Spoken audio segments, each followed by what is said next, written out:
You are looking at Charger Field on the west side of Elkhart. Tonight, the 47th battle for the Mangy Lion ensues here as Elkhart Central takes on Elkhart Memorial in the season debut of our 29th year of high school football coverage on TV 46. And how you doing, everybody? Between the Hall of Famers, Bob Nagel and Bo Hunt, it's Chuck Freeby, and it's great to have you with us for what should be another exciting year of high school sports on TV 46. The Elkhart Central Blue Blazers, Bob, won 4 games last year in Josh Shattuck's first year at the helm, but they want something they've only had one of in the last decade. That's a winning season. They feel they've got speed to burn to get there. And they've got some size to go with it. And what I really liked in the Jamboree over at Northridge is they had a lot of discipline on the sidelines. Coaching staff communicating well with the players. They understand what they got to get done. Ricky Roca, outstanding athlete. They got a quarterback who can sling it around. They got another one who can run. They got some size in the offensive and defensive lines. And I tell you what, they just really have a lot of good players. They got a young man named Brownlee who's also pretty good, who comes over from Memorial, 1,100 yards last year. So I tell you what, for Josh Shattuck, it's going to be one of the things that's got his team moving in the right direction. Yeah, I just think it's, I said it last year. Last year was my first experience with this game. What an awesome opportunity for the student athletes. It's, you know, these kids know each other. They went to grade school together. A lot of them played middle school together. Some of them even have played in high school together at some point with the way our school system's structured. So just an unbelievable opportunity for the community and for the kids playing in the game. Really fun. Elkhart Memorial and Scott Shaw, you mentioned the loss of Mark Brownlee to transfer. They lost a couple of players to transfer last year and some to graduation. So 9 sophomores in the Crimson Charger lineup tonight, and I'm surprised they don't come out with the little "hello, my name is" tags. Well, they are very young, Chuck, and that's been one of the things that they've been going through in fall practice. Just, you know, they've had tape on the front of their helmets for a long time because they got to get to know each other. But that also gives them an advantage. These kids are loose. They're not all caught up in all the tradition, the mangy lion, the home opener, that kind of thing. I think if they can stay relaxed and do a good job. Lehner's a quality quarterback, throws the ball well. They break a couple of big plays. We're in a ball game. And Scott Shaw desperately wants to bring the Mangy Lion back to California Road. Yeah, that's what we're hoping. You know, for them, it's an opener, a varsity opener. You know, so it just happens to be the Mangy game. So we spent a lot of time, talking about what Mangy means and basically what an opener means for as many sophomores as we're going to play. It's now been a decade that the former Brean Lion running back Bo Hunt has patrolled the sidelines with us, and Bo, it would appear that Central, with its experience advantage, would be a favorite tonight, but weird things happen in rivalry games. Well, you got rivalry game and the first game of the season. You throw all that in, you throw a bunch of young guys on offense and defense for both teams, and you never know what can happen. And you know what? The sun was just out blaring on us. The clouds are rolling in. Some rain might hit us as well. So you throw all those factors in, you never know what can happen. Last 2 years, these games decided by 1 point. Each one had a victory. This year, I mean, it could be a blowout. It could be close. You never know in these rivalry games, these close games like this. It all depends on the turnover situation. In 2020, it will just be one high school, but for the next 2 years, bragging rights are on the line, and these guys desperately want them. It's Elkhart Central and Elkhart Memorial, and we've got the Jordan Automotive Keys to Win next on the 46 Game of the Week.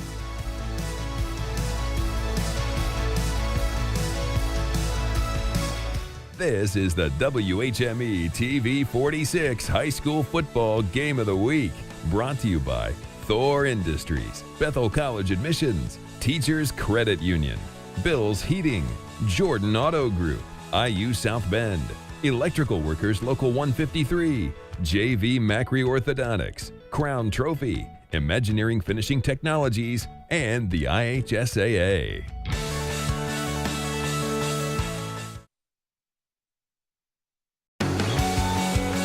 And this edition of the TV 46 High School Football Game of the Week is being brought to you by the Jordan Auto Group. Simple, easy, stress-free. Welcome, everybody, to the Mary's Match Be the Match pregame show as we get you ready for the battle for the Mangy Lion between Elkhart Central and Elkhart Memorial. Time now to look at our keys to win, brought to you by the aforementioned Jordan Auto Group. And when you talk about this Elkhart Central team, they've got some double-barreled action working for them this year, and one of the leaders for them, as you see the Crimson Chargers run out onto the field, is Ricky Roca. The 6-foot, 210-pound senior was Central's leading rusher a year ago, and also their leading tackler, a versatile two-way player. But he doesn't have to do it alone this year. He's got plenty of help from the transfer Mark Brownlee, 5'11", 210, and a junior. Brownlee played at Elkhart Memorial last year, ran for over 1,000 yards, and now going to be asked to be a two-way player for Josh Shattuck's Blue Blazers. The keys to win for Central. Number one, they've got to control their emotions. And, all the work that went in the offseason, the weight room, the training, conditioning, the work is over. Time to have fun tonight. They want to control their emotions by just relaxing, having fun. They got to limit their turnovers as well. And they could be decisive tonight. The turnover battle will be big, and they've got to execute. They've got to drive the ball down the field and get some points for it, and that'll be a key tonight for Josh Shattuck's team. He was 4-6 in his first year at the helm of the Elkhart Central Blue Blazers. Elkhart Memorial has a luxury in that they have a returning quarterback this year. It's a young man by the name of Tyler Lehner. Lehner last year threw for 416 yards and 4 touchdowns, but he was only a sophomore then. So now as a junior, he brings some experience to a group that needs it. The Chargers will be young on defense, but they have some experience at the linebacker position in Clayton Lundy. Lundy, the top returning tackler on this squad from a year ago, had 48 stops in his freshman campaign. Keys for Memorial tonight to stay loose. They got a lot of youngsters out there. Just relax and have fun. They got to pursue the pigskin. They have to own the loose balls and the underthrown balls and try to get some picks, and they can't be afraid to make plays. They hit a few, get it done. They can be in this ball game against a good Elkhart Central team. Scott Shaw in his 4th season at the helm of the Crimson Chargers. So those are your keys to win, brought to you by the Jordan Auto Group. And this has been the Mary's Match Be the Match pregame show. The kickoff is next on 46. This edition of the 46 Game of the Week being brought to you by Thor Industries, the world's largest RV manufacturer. The two sets of captains meeting at midfield. Elkhart Central has won the toss and deferred. Memorial will receive. It's a rich and illustrious series history, Bob Nagel. It really is, and it dates back to 1972. Elkhart Central leading the all-time series 26-20. And again, that first meeting back in 72. Last meeting, Central winner 21-20. And that was August 19th, a year ago. What a ball game that was. Fireworks were flying afterwards. It was a great atmosphere. We've got that again tonight. So that's the series history. Meanwhile, the two coaches, Josh Shattuck from Elkhart Central, Scott Shaw from Elkhart Memorial. Shattuck in his 2nd year. He's the man with no hair. Scott Shaw is the man with the gray hair. And Scott, a Michigan Hall of Famer in his 4th year at the helm of the Elkhart Memorial program. The weather quickly is sponsored by Bluegate Theater in Shipshewana. Idyllic conditions, 76 degrees, a gentle zephyr out of the north at 5 miles an hour. There is a 35% chance of rain. That also means there's a 65% chance that it won't. And it looks like most of the rain danger has passed throughout out of the area. So the field is maybe a little damp, but boy, I tell you, everything's in great shape. Congratulations to staff here at Elkhart Memorial. They've got everything ready to go tonight, and we're looking forward to a great game. And Elkhart Central going to kick off. They're in the road white uniforms with navy blue trim. Memorial in the home red jerseys, gold trim, gray pants, and here we're ready to go. And here to call the action, our LC Sports Director, our Family Broadcasting Corporation Sports Director, Chuck Furby. Brian Mullins puts the boot to it for Elkhart Central. Tyron Mason and Derek Woods are back deep for the Crimson Chargers. Season 29 of high school football has just kicked off on TV 46. That's Derek Woods at his own 3. Woods with some room to run. Gets to the 32-yard line. Good field position for Memorial on the opening kickoff. And Tyler Lehner, the quarterback, will bring him out to the line of scrimmage. Memorial will try to play at a quick tempo tonight to try to keep Central on its heels. Lehner joined in the backfield by Braden Weston. And Xavier Vaughn is the up back. So Lehner from the pistol on 1st and 10. They give it to Weston up the middle, big hole, and he rambles for about 7 yards out to the 33-yard line. Let's meet that Crimson Charger offense. It's being brought to us by the Elkhart Memorial High School Athletic Department. The receiving core, Forrester, really sparkled in the scrimmage last week. Vaughn, a big tight end. Handoff to Weston up the middle, and he'll ramble right up the gut for 5 more and a first down. And it's a first down sponsored by Bowling Vision Center. The rest of the line you see across the board there. Bryson Flores, a veteran at center, and they really like Drew Schultz, the 2-year starter at tackle.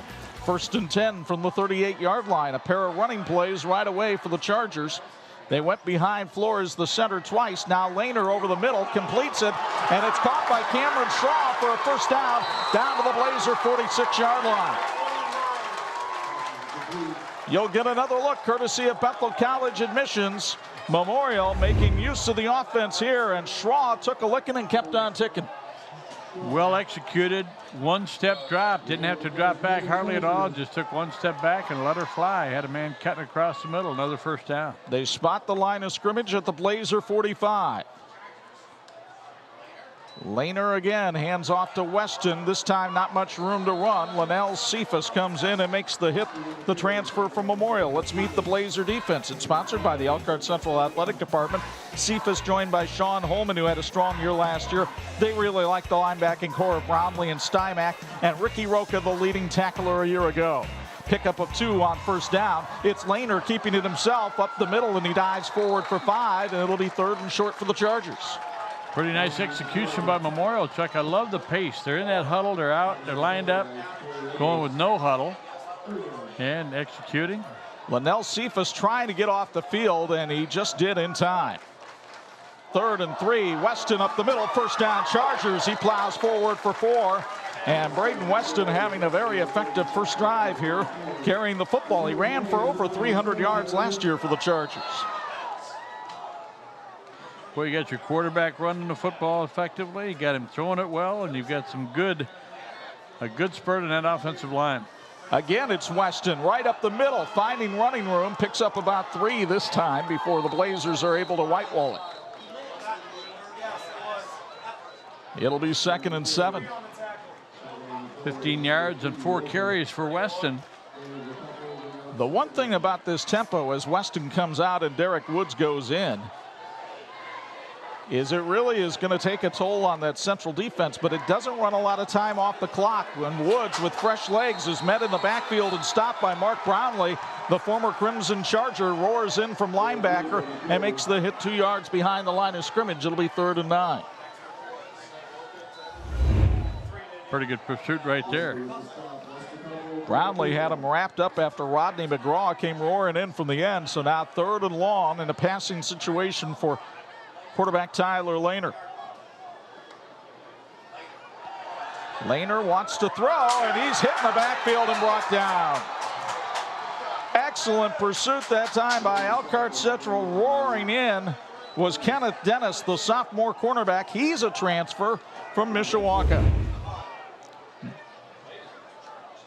Took a little too long to set it. At first it looked like almost a screen pass, Chuck, like they're going to let him through, but they're coming. They had tickets to get in the backfield.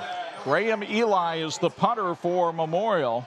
Josh Shattuck sends Sunrise Price back deep, but Price is going to just try to make a fair catch here, and does at the 11-yard line. So good punt by Eli of 31 yards. And the Blazers will take over deep in their own territory back at the 12-yard line with 8:44 to go first quarter. Folks, life is busy, and Little Caesars Pizza understands that.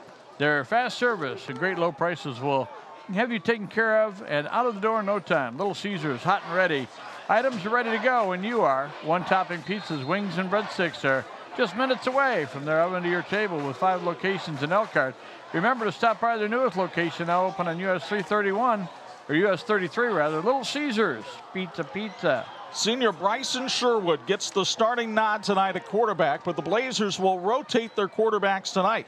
Sherwood pitches out to Mark Brownlee. Brownlee spun down after a pickup of 1 on the play as Kyle Osborne made the stop. Let's meet that Central offense, brought to you by Elkhart Central High School Athletics. You see Saya Davis there, the only returning man on the line.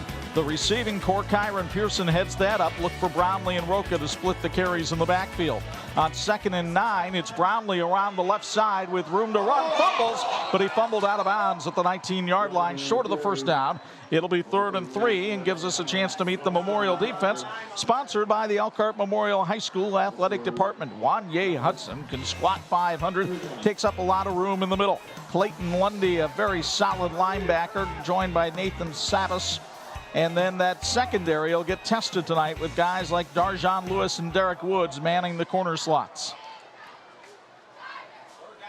3rd and 2 for Central, and Sherwood will go from the shotgun.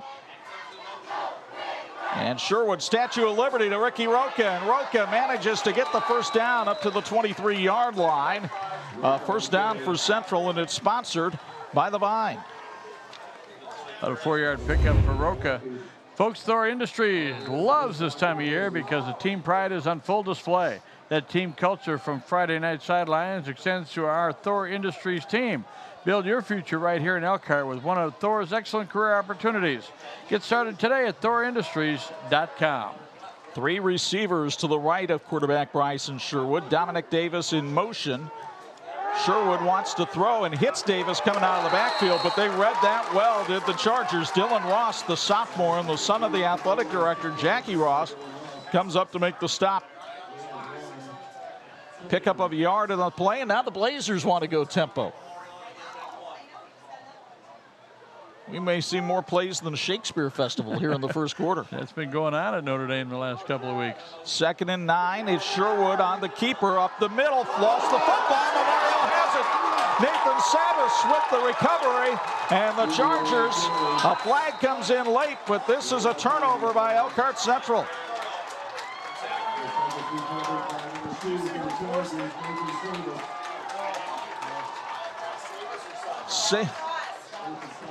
Nathan Savis comes in and makes the hit, and you'll see it once again. The strip occurring right there. The hit was made by Rost, and it's Savis who makes the recovery.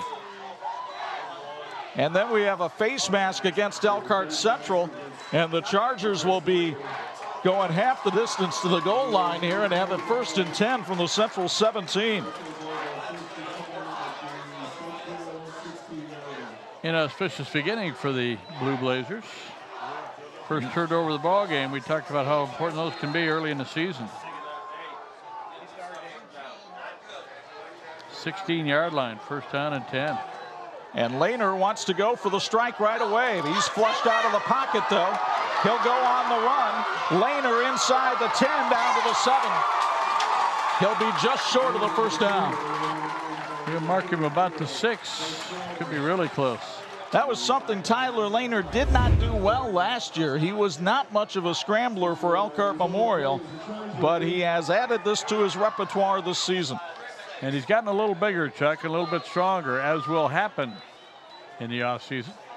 Corey Edwards made the stop. First down. They do give him a first down. 1st and goal from the 6-yard line. First down sponsored by the Bowling Vision Center. Weston, the lone back in the backfield, takes the handoff. No room to run. Tried to cut it up the middle and didn't find much. Picked up 2. Good pursuit by Central that time. Laz Miller, the defensive end, and on the stop. One of the things I noticed about Weston's running habits in practice the other day, Chuck, is that he gets a nose for the goal line. He'll turn it up. Bryson Sherwood hoping the defense can pick him up after that fumble. 2nd and goal. Lehner, nowhere to throw it. He's going to try to keep it himself, and he's brought down from behind. Good pursuit by the Blazers that time. Drew Stymack, the little linebacker, 5'7" junior, came over and made the stop behind the line of scrimmage at the 7. You get another look courtesy of Bethel College admissions. Ricky Roca helped finish it off. Well, I tell you what, the Memorial Crimson Chargers trying to capitalize on great field position. We're under 6 minutes to go here in the first quarter. 3rd and goal. Lehner looking for the end zone. Touchdown!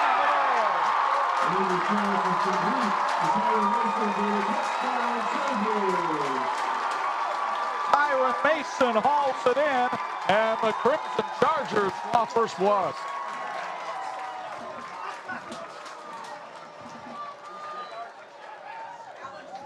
Wow, what a good throw. A lot of routes they were working on in practice. They've been working on all summer camp, but defense up a little tight that time for Central, and 6 on the board. Alex Holmgren will try the extra point, and it hits the upright, no good. Oh, it is good. It went through the crossbar and in. So a turnover to the Blazers nearly here. It was Nathan Savis on the fumble recovery as he came in and picked up the loose chain. And that's set the table for Tyler Laner to up and down.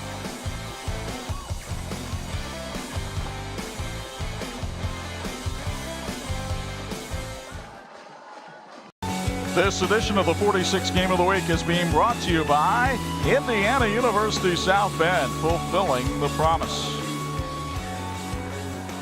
Hey, did you know Thanos killed Gamora? Or that Kevin Spacey was Kaiser Soze the whole time? This is Spoilers Podcast. Search for Spoilers Movie Podcast on any podcasting app and support this hilarious Elkhart-grown show. Please subscribe. Spoilers is a freebie podcast and has more clever segues than Chuck. Email them at podcastspoilers@gmail.com. Dominic Davis on the return, had nowhere to go. Great special teams coverage by Memorial. And the Crimson Chargers' Junior Estrada makes the stop at the 18-yard line. It'll be 1st and 10 for Central.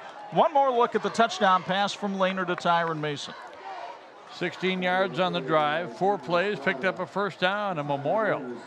Boy, you talk about getting some confidence.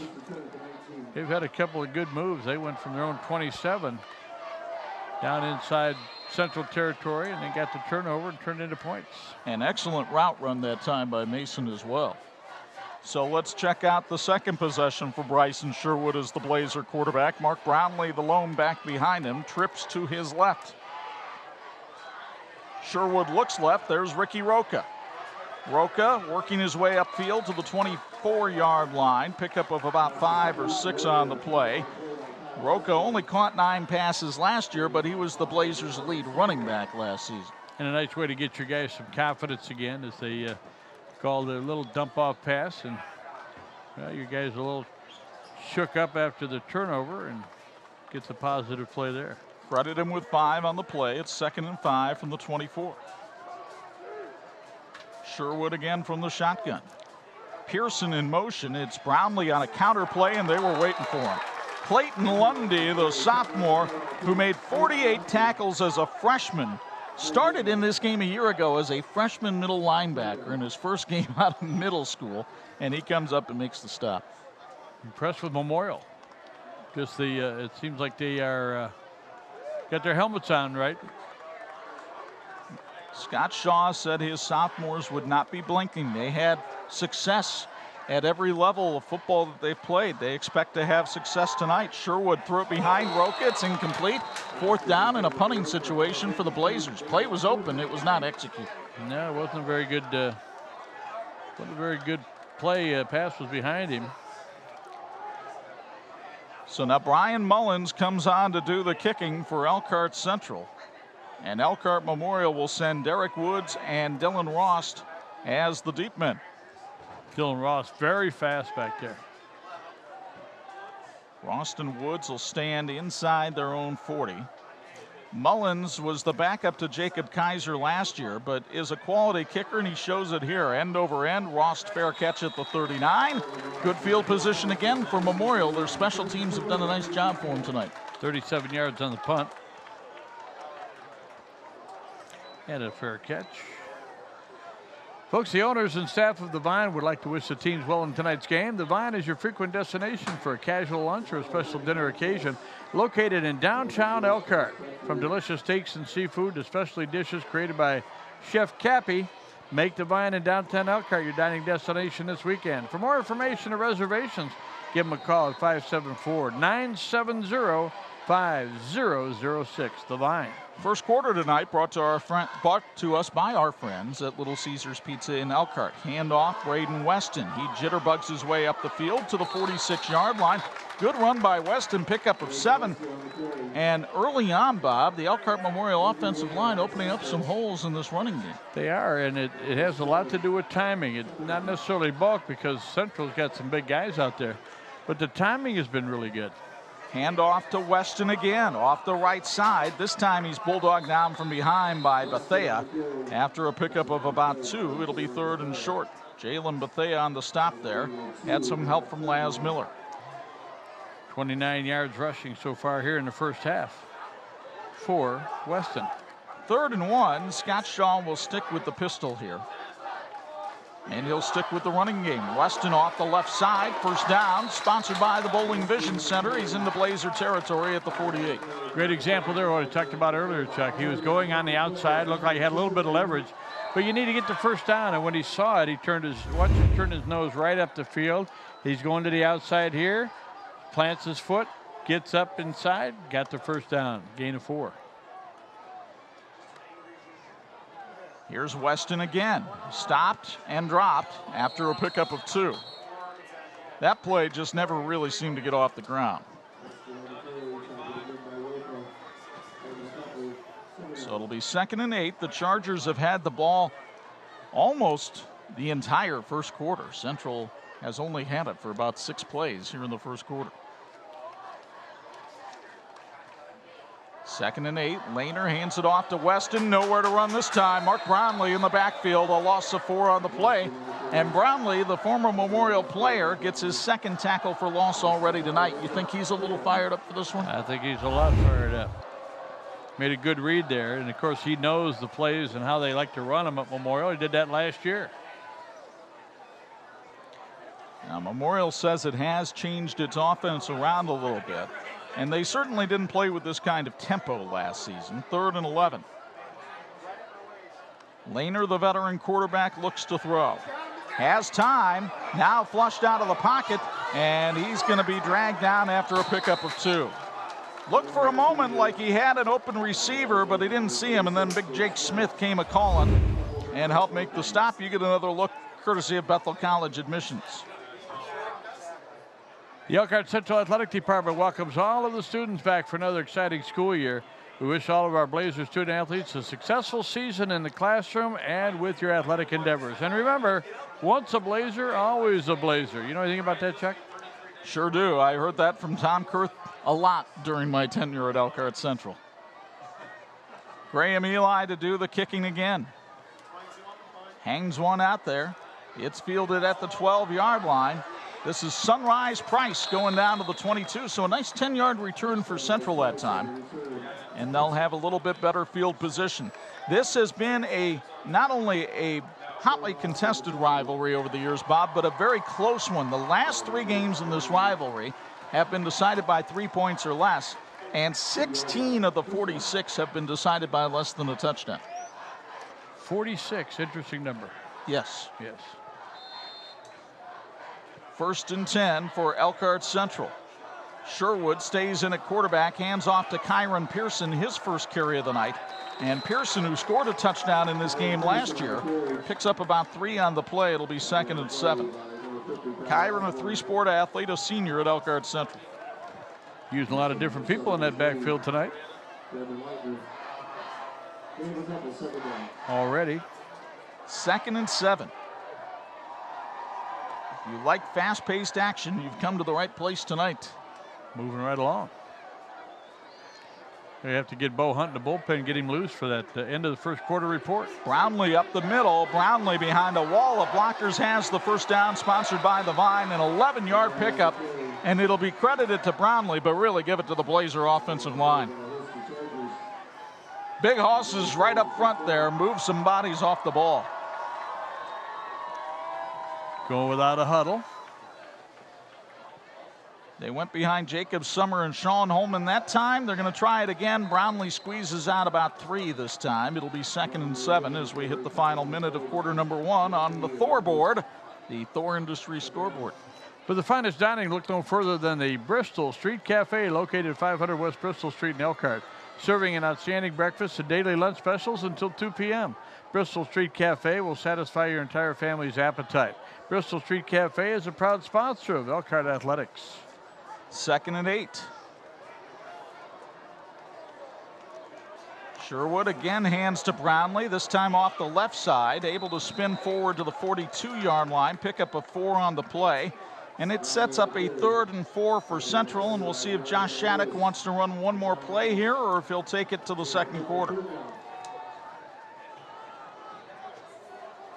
Well, all he decides will tell you that Imagineering Finishing Technologies is a world-class metal finishing company specializing in plating, coating, testing, and consulting services. 58 years as the knowledge source for metal finishing solutions. Reach us at info@iftworldwide.com. Shattuck will let the quarter clock expire, and 12 minutes in the books here at Charger Field in Elkhart. And the Memorial Crimson Chargers have served notice on their rivals from the east. Memorial getting the turnover on the recovery from Sadas. The touchdown pass from Laner to Mason. 7-0 Chargers on 46.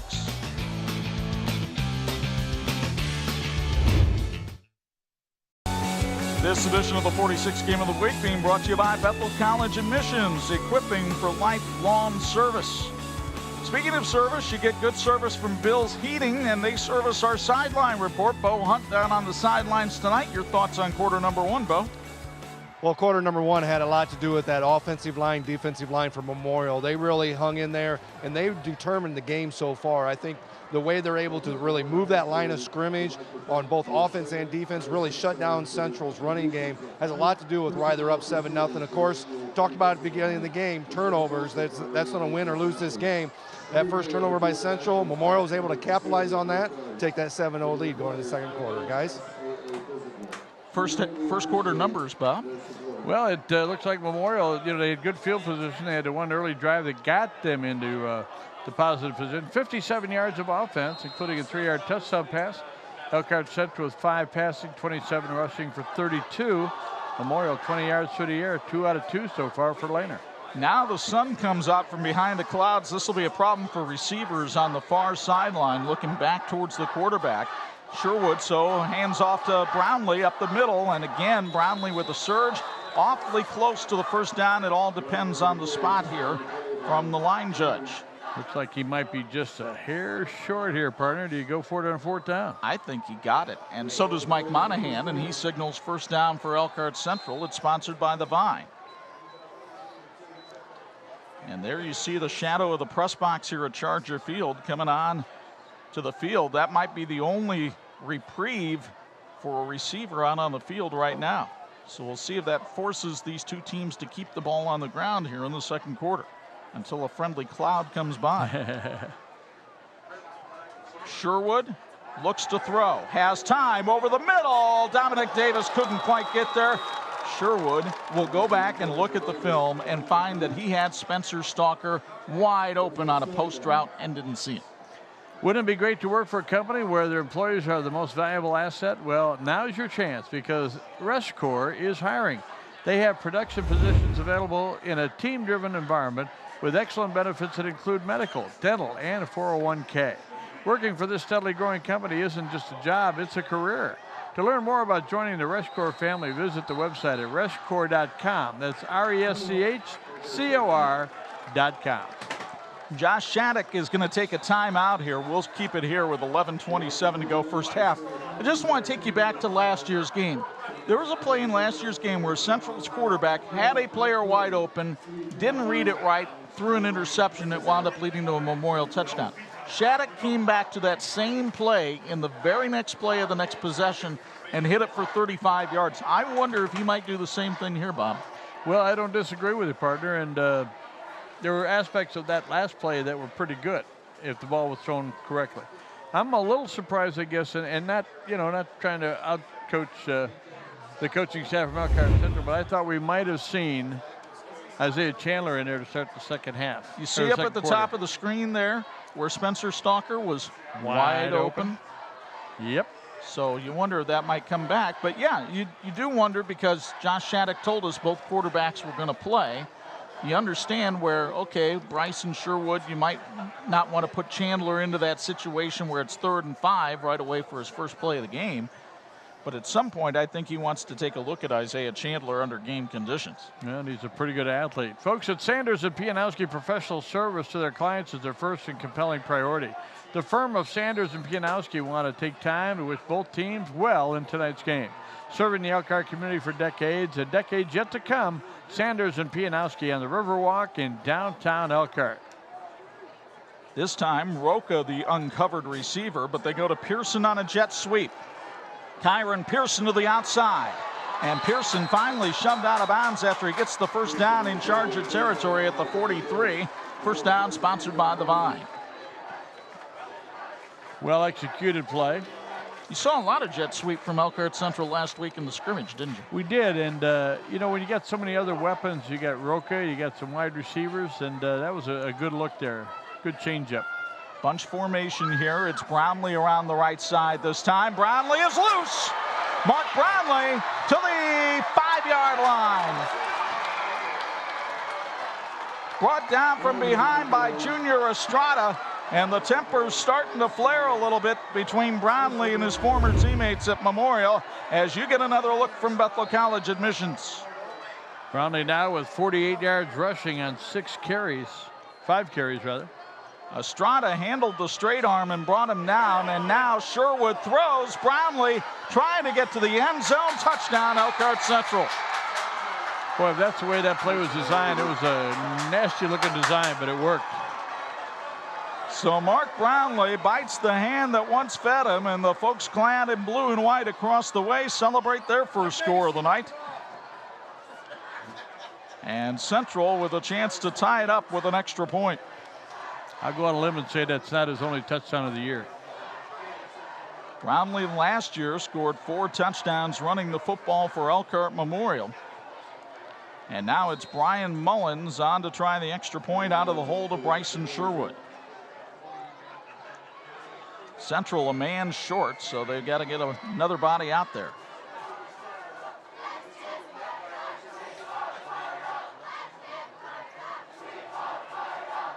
Now everybody's set.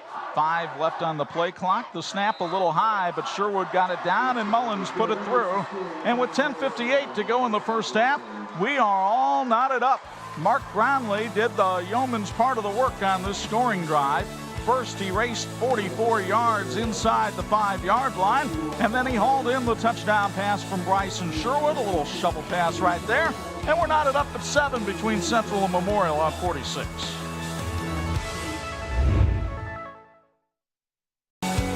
This edition of the 46 Game of the Week being brought to you by Crown Trophy. They're nationally known and locally owned.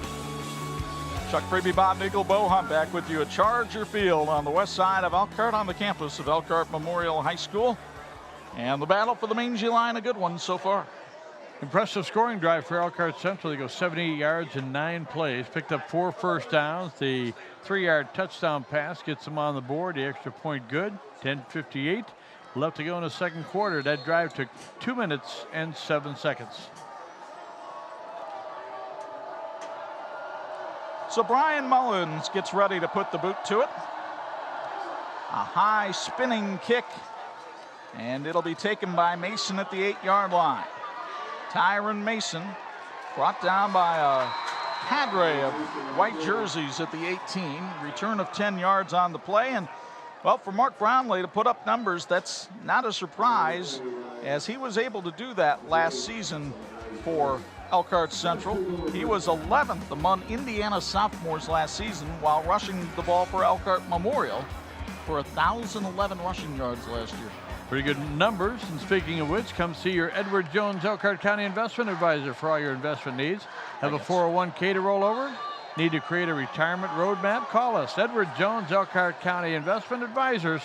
We have offices near you. Tyler Lehner, corner blitz coming for Elkhart Central. I think Kenneth Dennis may have jumped the gun. Had a pretty clean start to the ball game. I was very impressed with both teams' preparation ready to go. Speaking of preparation ready to go, so's our officiating crew tonight. Mike Monahan out of South Bend, joined by Chris Ronan, Darren Metcalf, the pride of Cross Creek, Bill Kumanetz, and Jason Metcalf. 5 yards against the Chargers for a false start that time. They probably saw Dennis coming on the corner blitz. First penalty of the night against Elkhart Memorial. Just the second penalty of the night in the ball game. Lehner to throw on 1st and 15. Hit as he throws. Ball pops loose. It's an incomplete pass. His arm was coming forward at the time. Well, he might be banged up a little bit. He got hammered. It's not Lehner who's down, but another Crimson Charger in the backfield. And I believe it's Braden Weston, the running back. Uh-oh. So the trainer's going to come out. You get another look. Weston, I think he gets hit here from behind going for the loose ball. And a number of bodies just kind of rolling over him, and he comes up favoring his right knee. So the trainers are out on the field from both sides, taking a look at Braden Weston. With 10:46 to go here in the first half, and the game tied at 7. We'll take a break. Back with more after this.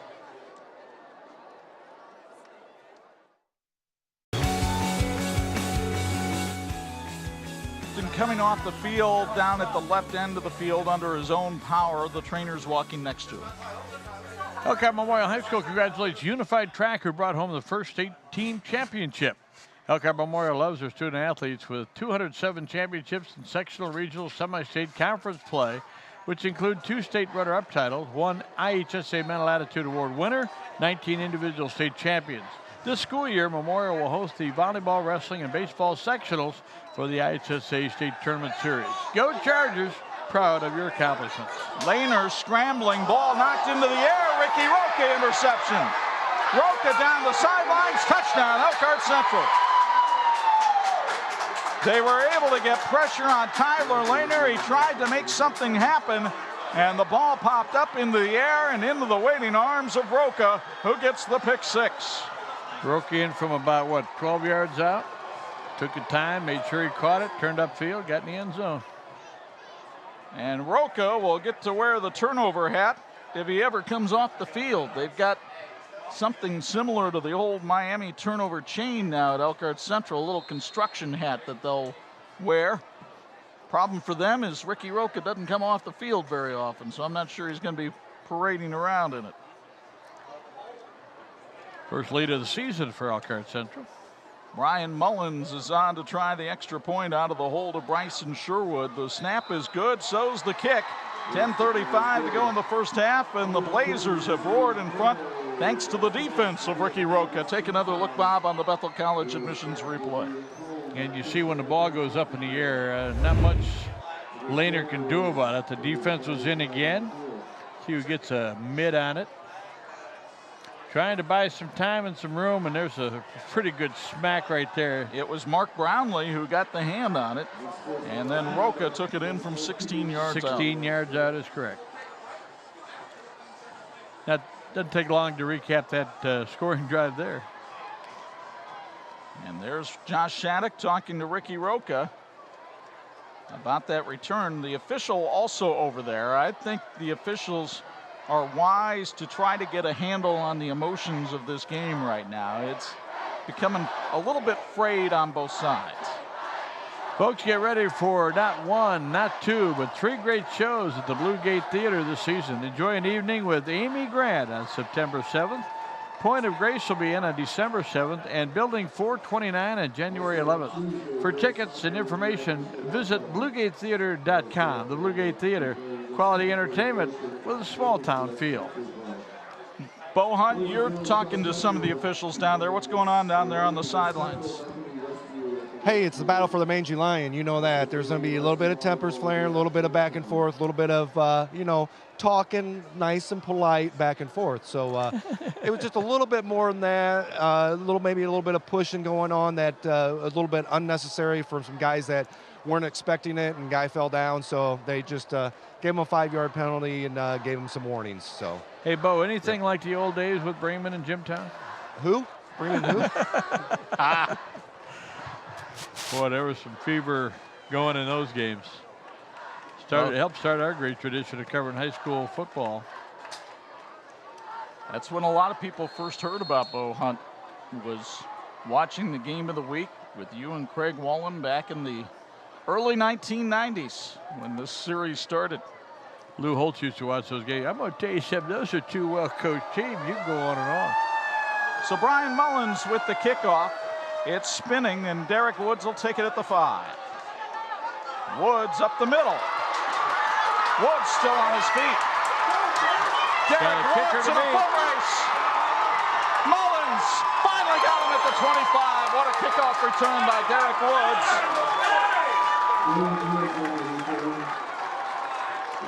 Man.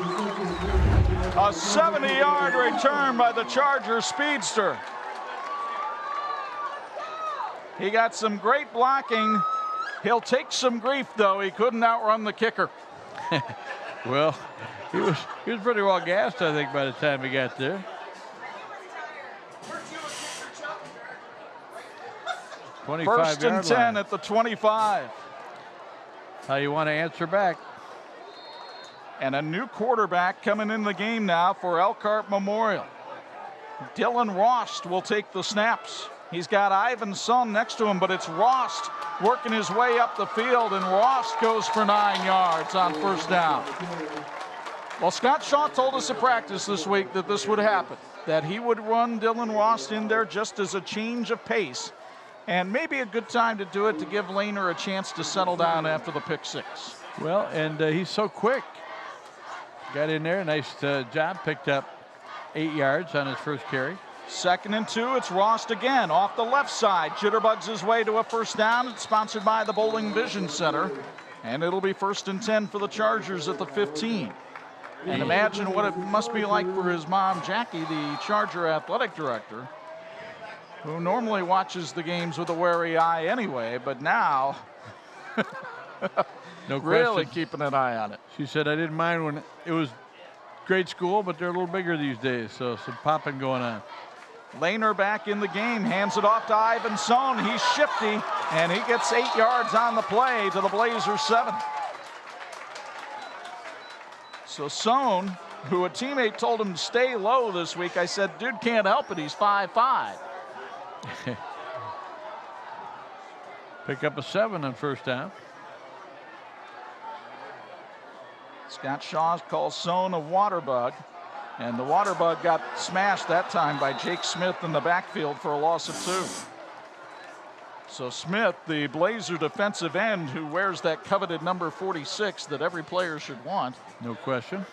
comes in and makes the hit. It'll be 3rd down and 5 for the Chargers, and a big situation for Lehner and the boys in crimson here.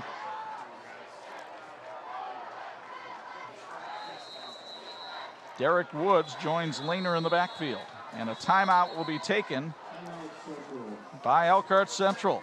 8:40 to go first half. We'll keep it here. We'd like to thank Penguin Point for feeding the production crew with great food again tonight. Score a me great a lunch deal 2,000. with the 2-piece dark chicken basket with fries for only $3.99. Visit penguinpoint.com to find great deals every day. Visit your nearest Penguin Point today. The people-pleasing place. Well, this is a great matchup between the NIC and the NLC tonight. Next week, we'll be solely in the Northern Indiana Conference as we go down to Don Bungie Field in Bremen to see South Bend Riley, a team that won 7 games last year.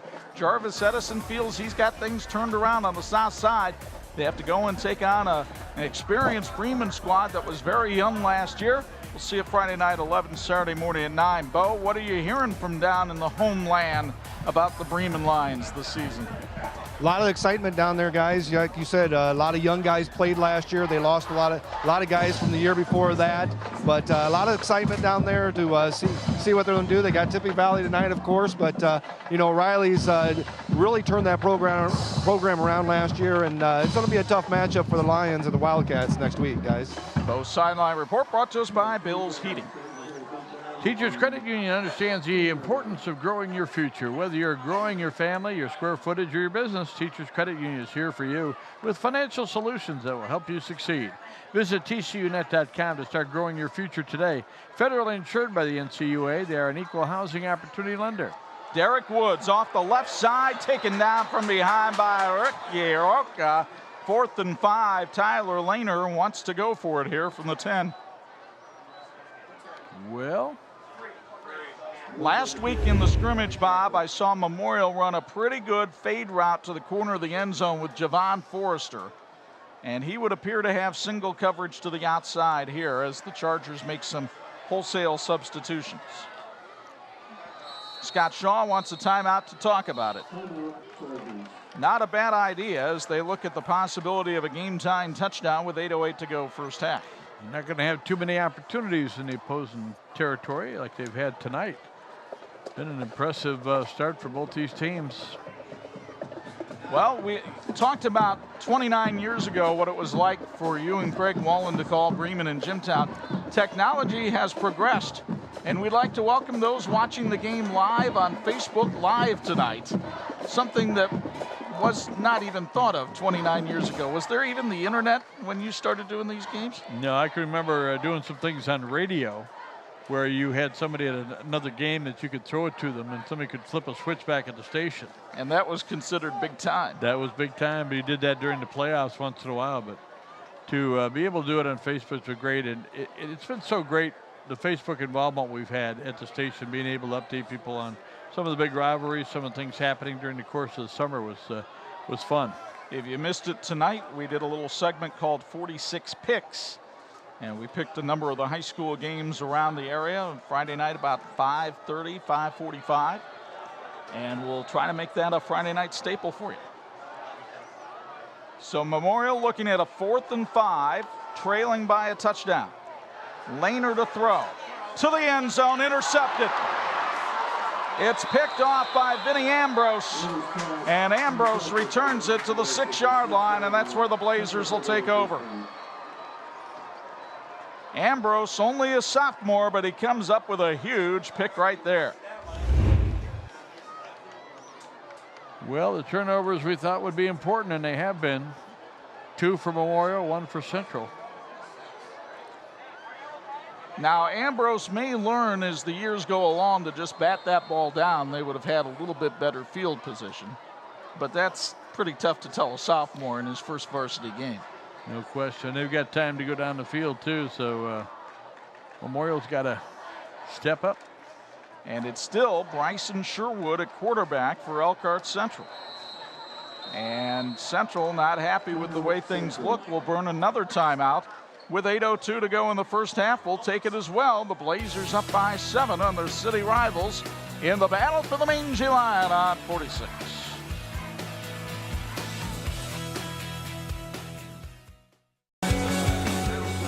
And this edition of the 46 Game of the Week is being brought to you by the electrical workers of Local 153. They're making our community bright.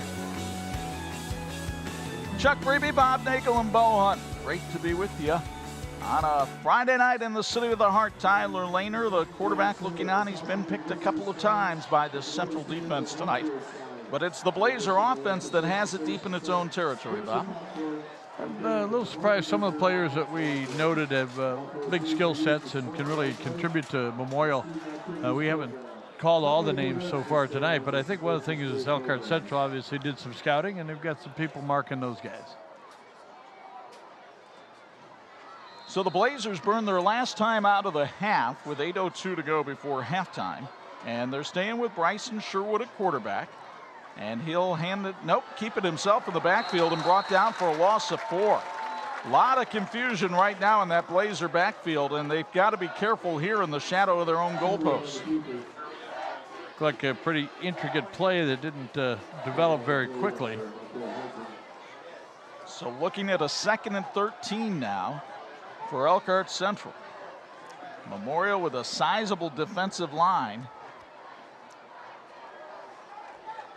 trying to get into that Blazer backfield. Sherwood from his own end zone. Throws out in the flat. Dominic Davis flat out dropped it. Memorial took no chances. They thought it could be a lateral, so they wanted to pounce on it. Bill's Heating has been keeping families and businesses comfortable since 1951. You can relax knowing your family's comfort is their top priority. And Bill's Heating was voted best of the best by readers of the Goshen News. Call Bill's Heating when you need them, 574-533-2079. So now 3rd down and 13 for the Blazers from their own 3-yard line. Down marker across the way still says 2, but it is 3rd down. And this is Mark Brownlee trying to get out of the backfield, and he can only get up to about the 7 or 8 yard line, so Central will have to punt it away, and we'll see how Scott Shaw decides to play this. Gave it to his reliable back, hoping maybe he could break a couple of tackles. 3 yards in the carry, 51 yards in the first half for Brownlee. We saw Derek Woods with an electric punt return of kickoff return of 75 yards earlier. Brian Mullins will stand 7 yards deep in his own end zone. I think Memorial, instead of going for the block, will try to set up something from the return game here. And Mullins gets off a boomer. Frost fair catches at the 44-yard line, so outstanding field position for Memorial as they take over in Blazer territory. Pretty good distance on the punt, about 38 yards and a fair catch. So Memorial certainly leaving themselves plenty of time here in the first half. Folks, if you're interested in improving all areas of your fitness program or sport, join the Strength and Conditioning Center in Mishawaka, the Beacon Sports Performance. They offer youth, high school, and adult performance training. Visit beaconhealthandfitness.org today for more information. Tyler Lehner taking the field, his top running back, or at least his starting running back tonight. Braden Weston still sitting on a golf cart behind the Memorial bench. He looks like he is done for the night. And so the Chargers will have to lean on Derek Woods in the backfield right now. Lehner wants to throw. He's going for a home run ball. Javon Forrester couldn't quite get up there. He was open. But this is a weapon in Braden Weston, who was very effective early in this game, Bob, and now looks like he's out with a knee injury. Tough loss. Obviously, you've been going with him all during the fall camp. He's a guy that you rely on with the timing and everything. It's going to be tough to replace him here tonight. I'm glad to see they went to Forrester there, even though it was a little bit overthrown. He's a weapon you got to get him involved. We'll meet Javon at halftime, one of our TCU student athletes of the week. Woods off the right side. Derek Woods protected the ball well, picked up about 6 on the play, up to the Blazer 39. Vinny Ambrose in on the stop that time for Elkhart Central.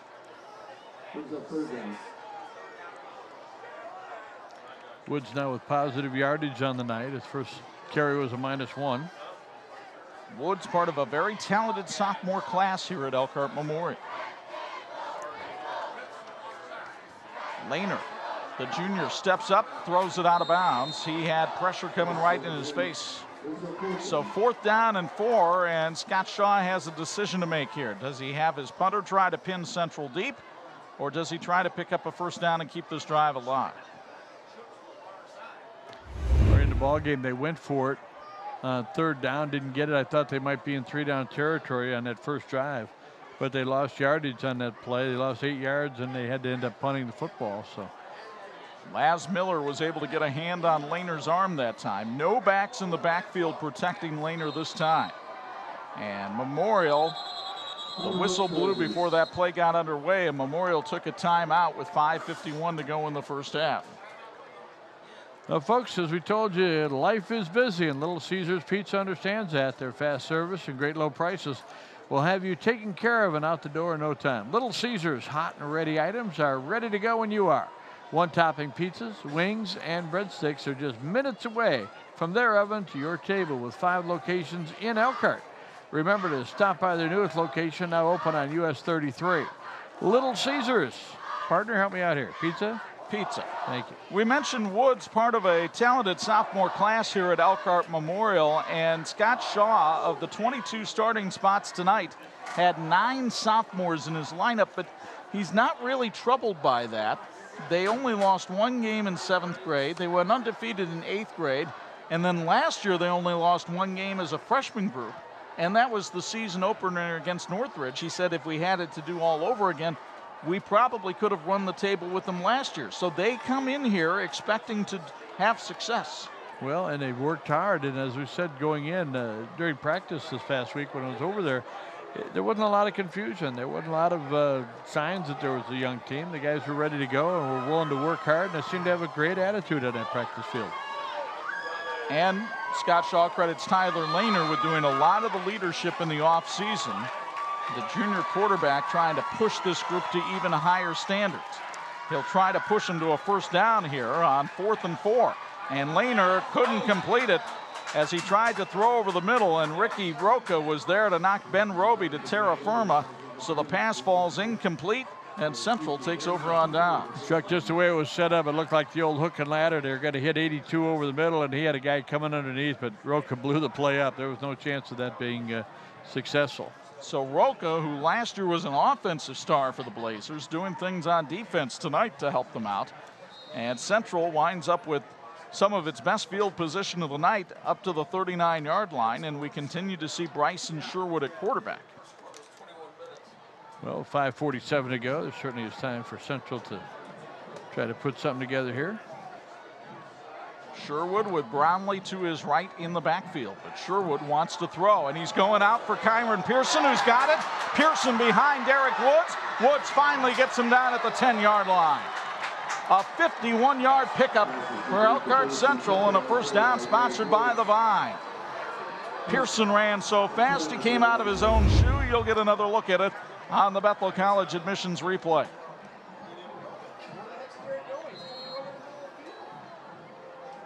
.59 yards passing now in the first half for Elkhart Central after kind of a slow start.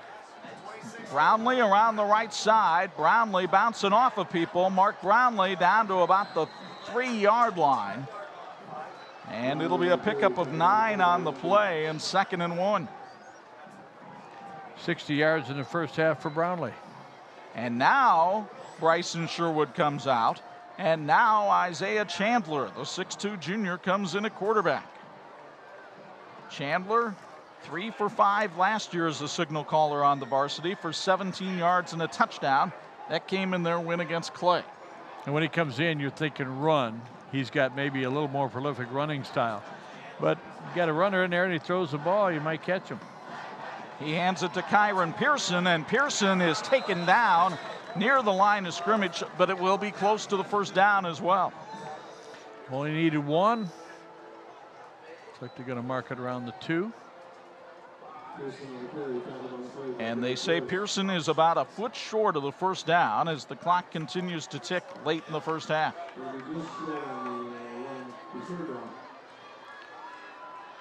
Memorial scored on an early turnover, turning it into a touchdown. It's been all Central since then. There you see the roster information on Isaiah Chandler. Very athletic young man, as Bob has mentioned. Looking at 3rd and a foot. And a flag here against Elkhart Central. They took too much time, and boy, the difference between 3rd and a foot and 3rd and 5 is massive. Just the second penalty of the night for Elkhart Central, 20 yards in penalties. Thor Industries loves this time of year because team pride is on full display. That team culture from Friday Night Sidelines extends to our Thor Industries team. Build your future right here in Elkhart with one of Thor's excellent career opportunities. Get started today at thorindustries.com. So Bryson Sherwood comes back in the game at quarterback after Chandler gets the delay of game. And Sherwood, a 3-sport athlete, will try to direct things on 3rd and 5, and another flag comes in. And you wonder if this changing of the guard here for Elkhart Central has led to these 2 penalties. A little bit different sequence in there. And Josh Shattuck on the sidelines, he's just put his hands on palms down like, settle down. We'll be fine. So now Central looking at a 3rd and 11 from the Charger 13. Turned into a pretty good drive right here for Memorial. They are in field goal range if they fail to get the first down. Brian Mullins capable of kicking from 50 yards, so well within his limits. Dominic Davis in motion. Sherwood throw it behind him, and Ricky Roca is met right there. Al McGuire used to say in basketball season, too much French pastry, and that might have been the case for the Blazers right there. And unfortunately for Ricky Roca, he'll take the blame for about an 8-yard loss there, all the way back out to about the 21-yard line. They tried to go with a slick handoff, but the ball wound up right up in Roca's grill. And the Blazers lucky to recover, and now Brian Mullins has to try a 37-yard field goal. There is no wind here tonight. The flag hangs limply. The snap is clean. Mullins kick, spinning and winning. He put it right through the middle of the uprights from 37 yards away. And with 3:14 to go in the first half, Central widens the lead to 17-7. Get another look at the kick courtesy of Bethel College admissions off the foot of Brian Mullins. And Mullins hanging that one beautifully through the uprights. A look here what happened. This is what Central was complaining about. They wanted the roughing the kicker penalty. I think they might have should have got it. Mullins didn't care. He had the guns blazing and putting them back in the holsters. Tell you what, that would have been good from about 50 yards out. So the Blazer faithful across the way, hoping to keep Mangy at home, or what they consider its home. And they have a 10-point lead now late in the first half.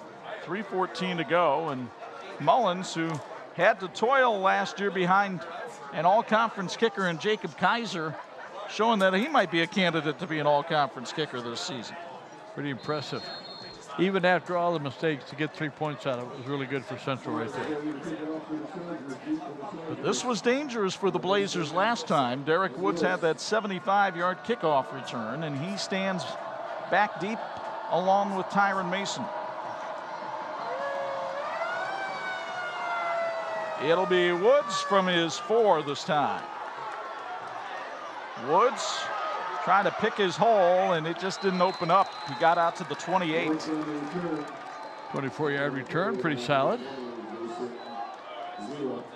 So now Scott Shaw's young Crimson Charger team has 3:07 to try to put a dent into this 10-point Central lead.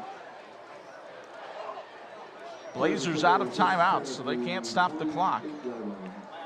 Got to mention what a good crowd we have here tonight. The Elkhart Central side of the field, pretty full. Elkhart Memorial, a good crowd on hand. Standing room only here at Charger Field, which is typically the case when these two teams play. My challenge to the good people of the city of Elkhart is to remember that football season extends for another 8 to 9 weeks at the high school level, and they might want to remember that and come to some other games too. Here's Ross looking to throw down the field. Forrester couldn't come up with it, and it bounces incomplete. Well, it looked like there could have been close to some interference, but everybody went up to get a piece of the ball. Sunrise Price a little slow to get up for Central, and he'll have to come off the field as he looks dinged up. Take another look on the Bethel College admissions replay.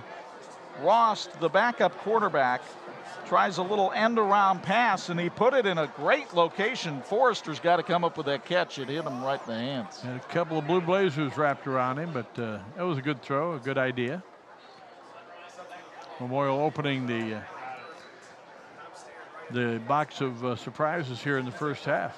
Meanwhile, Price is still down on one knee at the Blazer 45-yard line. Partner, we get started here tonight with a good one with Elkhart Memorial, Elkhart Central battling for the Mangy Lion, and got a good matchup for next week as well. Yep, Bremen and Riley next week. We'll talk about that and some more high school football when we come back. 3 minutes to go, first half. Memorial trailing Elkhart Central 17-7 on 46. 3 minutes to go in the first half. Elkhart Memorial looking at a 2nd and 10 from its own 28-yard line. Sunrise Price helped off the field, so the Blazers will have to dip into the depth of their secondary a little bit, come up with some folks here who can help, as Memorial's going to be looking to air it out more than likely at the end of the first half. Both teams beset by an injury of some significance here in the first half. Bo Hunt will be talking to one of our coaches coming up here at halftime as the teams head off to the locker room. So Lehner looks to throw, pressure coming up the middle. Brownlee forced the throw, and Forrester couldn't get it as he was battling stride for stride that time with Terrence Williams, who came in to replace Sunrise Price at corner. Thought they might pick on that position. Pretty Not good a work bad off. idea. Good work off the bench. Lehner has been facing constant pressure. The Blazers have brought a lot of blitzes tonight. Hit his first 2 passes tonight. He's missed on the last 6. And here comes Ricky Roca, and down goes Lehner. Roca couldn't finish him off. Sean Holman did. And so Memorial will have to punt it away from its own 20. And Central has a lot of time left here with 2:40 and counting in the first half. Be a loss of about 8 yards on the play.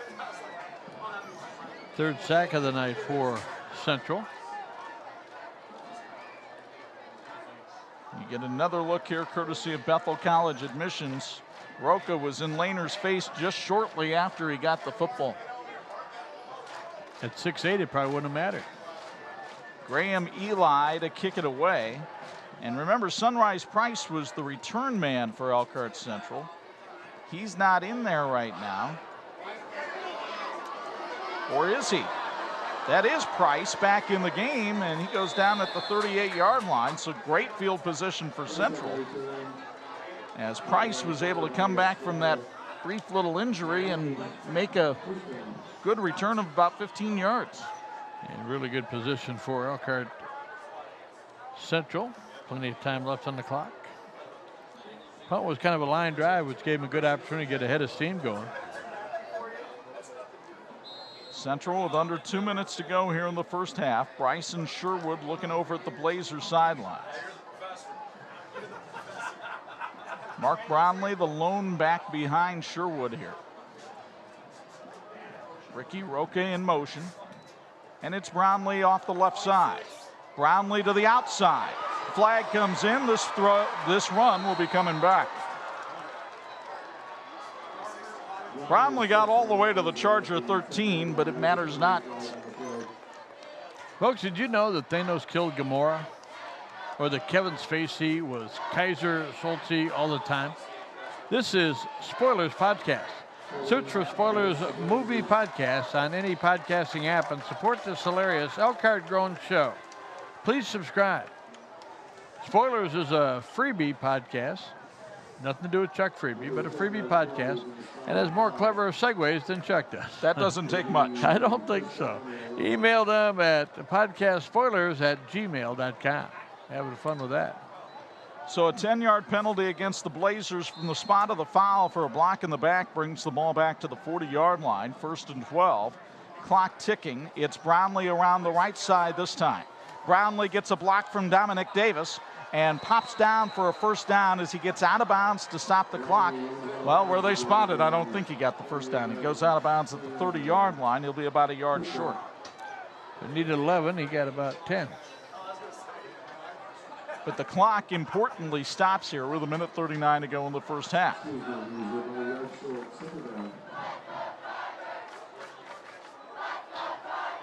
Brownlee, the former Memorial Crimson Charger, one of 2 Memorial players who have transferred to Elkhart Central this year.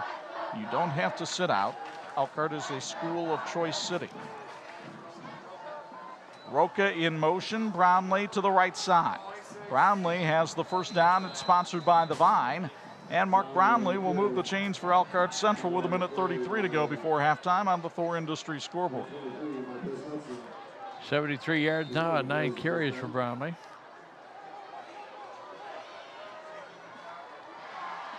Had a 28-yarder here in the first half. Drew Stymack comes in at running back now for Elkhart Central to give Brownlee a break. And it's Stymack off the right side. The 5'7" junior dodging tackler still on his feet. Gets to the 21-yard line. Pickup of about 7 on the play. 2nd and 3, but the clock ticks.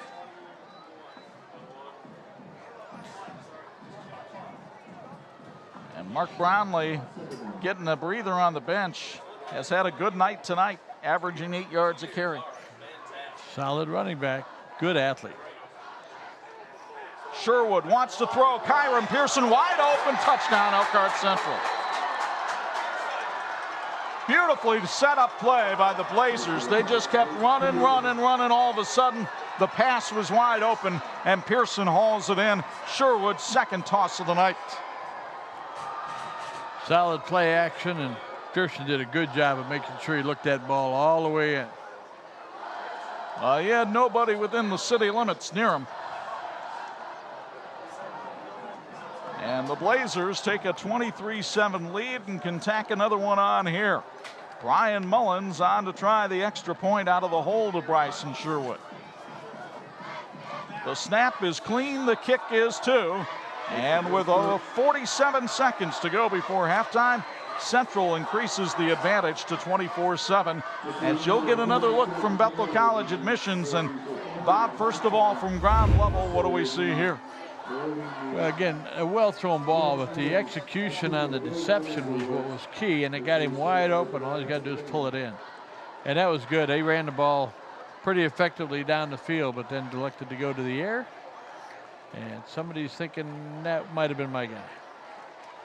Pearson in for the touchdown. The linebackers bit on the fake that time, and when they came up, Pearson roared right past them. And the Blazers now with a 17-point advantage at halftime. And after such a good start for Scott Shaw's team, they had that 7-0 lead after one. It has been a dominant second quarter for the blue and white. That drive, 38 yards, 4 plays, and a penalty. Overcame a penalty in that drive. They've done a pretty good job of that, handling any adversity they've seen here tonight. So again, Mullins will boot it. Woods and Mason back deep for the Chargers, hoping that they can make something special happen here right before halftime. Mullins doesn't want to give him a chance. He line drives it to the up man at the 21-yard line. And spinning down to the 38-yard line is Junior Estrada. So Estrada with a good return. And let's see what Scott Shaw tries to do here with the last 41 seconds. And I think he has one timeout remaining. I like that kickoff idea there. You don't want to certainly set them up for another big return, which they've had in this ball game. So he lined it to the shortstop, and he grabbed it and ran it up the field. There's a good look at big number 71 in that defensive line. That is Mr. Linnell Cephas. 6'7", 343, I'm told. He, let's put it this way, he can tiptoe on the Toledos and report any weight he wants. I showed somebody his picture after seeing him in the scrimmage last week, and they said, where does he play? And I said, anywhere he wants. Yeah, the roster lists him at 350. Lehner hands it off. This is Ivan Sohn, and Sohn is going to get it maybe a yard out of that, up to about the 40-yard line. So Memorial will play it conservatively here. Scott Shaw trying to drain down the clock and take his team into the locker room to lick its wounds as they trail by 17, headed to the intermission. Well, those early numbers were pretty impressive for Memorial at the end of the first quarter, but boy, it's been pretty dominant for Elkhart Central, even though the numbers won't reflect the score because they did score an interception. And it's more than a one-player game, but certainly the injury to Braden Weston has not helped Memorial either, because he was having a lot of success running the football in the early going. But the first half clock has expired, and the two teams head to the locker room at Elkhart Memorial High School, with Elkhart Central leading the Crimson Chargers by a count of 24-7. And Bo Hunt's going to try to corral Josh Shattuck here for a Bills Heating sideline report before the teams get too far out of the way. Josh is taking his headset over to the bench right now, but might even take a breather to try to cool off before Bo can track him down. But there's Bo, I think, has him in his sights. It's like watching a maze from up here, but Bo has weaved his way through traffic, and he's ready to talk to the Blue Blazer boss down on the sidelines with this Bill Heating's sideline report. Thanks, Josh. Hey, first quarter, get down 7-0. I know there's a lot of time left, but I know you'd love to have a second quarter like that all year long. Yeah, we're not. We have some big plays. We have some good players who've made some big plays. Yeah. We've got to be more consistent. There's a lot of week one stuff going on. The score is irrelevant to me. I'm worried about, this is week one. We've got a really long season, and I know that we've opened it up here a little bit, but Memorial plays so hard, and they've got a good receiver, and they're chucking the ball all over the place. So we've got to get a lot better in the second half, a lot better. Any adjustments, offense, defense? Offensively, we need to. I messed us up a couple of times, calling plays in the wrong direction, and just little stupid things. That it's coaches too. It's week one for the coaches, and we've got to be better. I've got to be better calling plays. I heard us down here. Our kids are playing really, really hard, but I heard us down here as well when we had to kick a field goal and we had first and goal on the 2. So, we got to clean some things up coaching-wise and on the field. But at the end of the day, right now, we're in a position to try to go put this thing away in the third quarter. Thanks for your time. Hey, thank you, sir. Back to you guys. All right, Bo, stick around, everybody. You got to love a coach who takes accountability on mistakes, don't you? We will meet a couple of young people who've taken accountability in the classroom. Our TCU Student Athletes of the Week. They come your way next Central 24, Memorial 7 in the battle for the Mangy Lion on 46.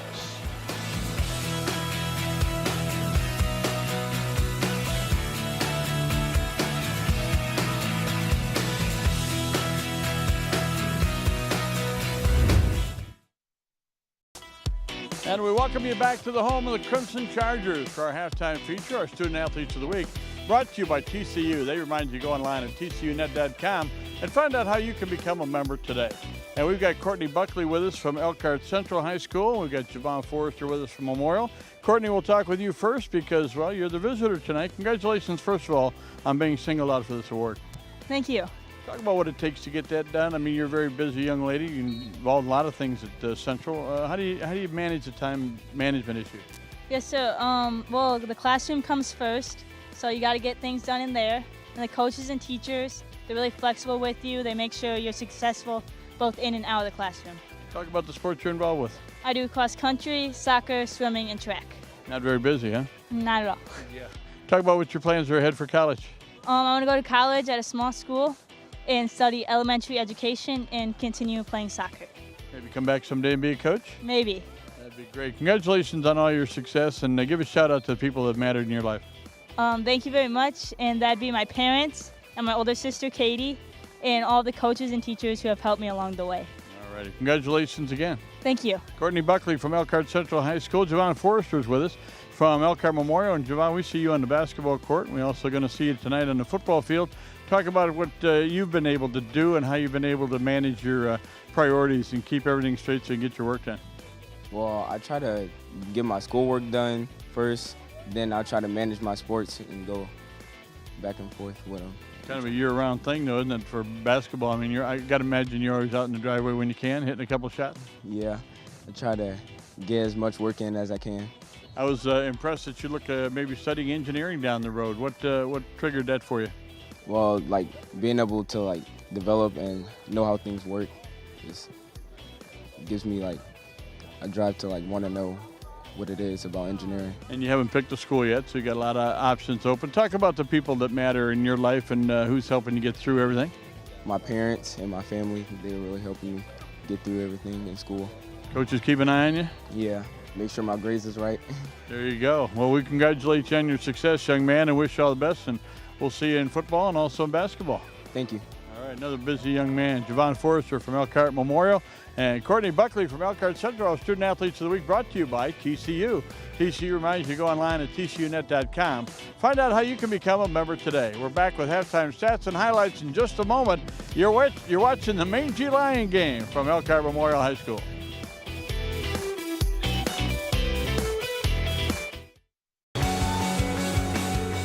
This edition of the 46 Game of the Week is being brought to you in part by J.B. Macri Orthodontics. Trust your smile to an expert.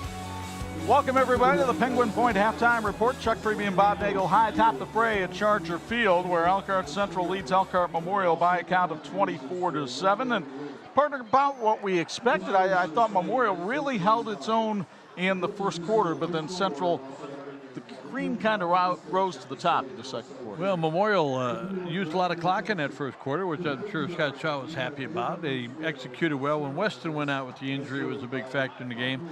Central was able to score on an interception, so that doesn't cost you a whole lot of time of possession. And so that's why the number is a little bit skewed here at halftime. Memorial did some things. They looked like a very confident team when they threw the touchdown pass. Central came back, had a lot of good possessions in positive territory. They were able to put 24 points on the board. Well, let's show you how it got to be this way here at Charger Field as both teams came out with emotion tonight, which you would expect for this 47th renewal of the battle for the Mangy Lion. And when they took the field here at Charger Field, the first quarter really belonged to the Elkhart Memorial Crimson Chargers. Nathan Sadas with the fumble recovery, Tyron Mason the touchdown catch, 7-0. But the second quarter, all Blazers. Mark Brownlee 44-yard run, then takes it in from 4 yards for the score, tying the game at 7. The biggest play of the game right here, the Ricky Roque interception return for the touchdown from 16 yards out. That gave the Blazers the lead. Scott Shaw trying to settle his team down, tell him everything would be okay. It wasn't. Vinny Ambrose comes up with the interception deep in Central territory. Then Kyron Pearson with a beautiful touchdown catch late in the half after a Brian Mullins field goal. So the Blazers lead it by 17, and the dominance carries over to the stat sheet as well. It really does. I think the offense is responsible for a lot of the scoring opportunity for Elkhart Central. So the defense from Memorial had some good moments. Central with 6 first downs, same as Memorial. But they had 85 yards rushing, 59 yards passing, 144 total. Only 1 turnover. They were penalized 4 times for 30 yards. Only possessed the ball for 9:26. But again, the time that Memorial held the ball in the first quarter didn't get many points from it. 52 yards rushing, 20 yards passing, 72 total, and 2 turnovers, and both of them very costly for Memorial in that first half. So the Blazers have a 24-7 lead at the intermission. Can the Chargers mount a comeback? We'll find out. Second half play-by-play comes your way from Charger Field in Elkhart after this on 46.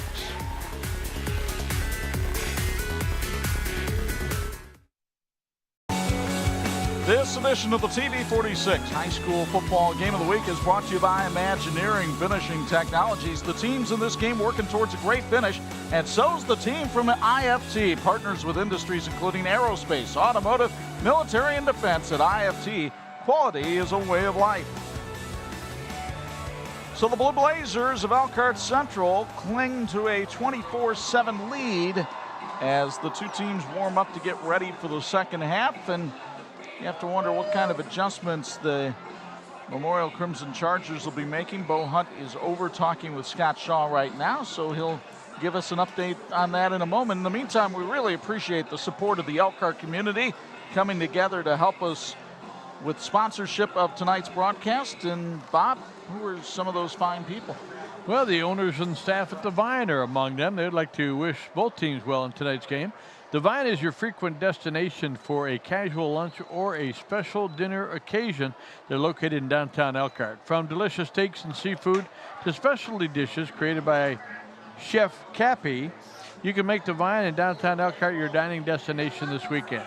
For information or reservations, give them a call. The number is 574-970-5006. That's the Vine. Meanwhile, Bo Hunt has conversed with Scott Shaw, the Memorial head coach, and he joins us for a Bills Heating sideline report. What kind of adjustments Scott looking to make here in the second half?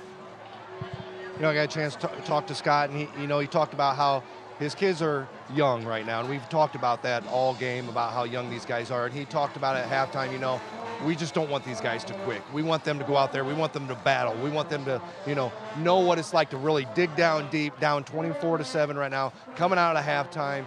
It's just really show what you have deep inside in your heart, and really come at these guys. Injury update as well. Weston walked by him. I gave him a thumbs up, thumbs down.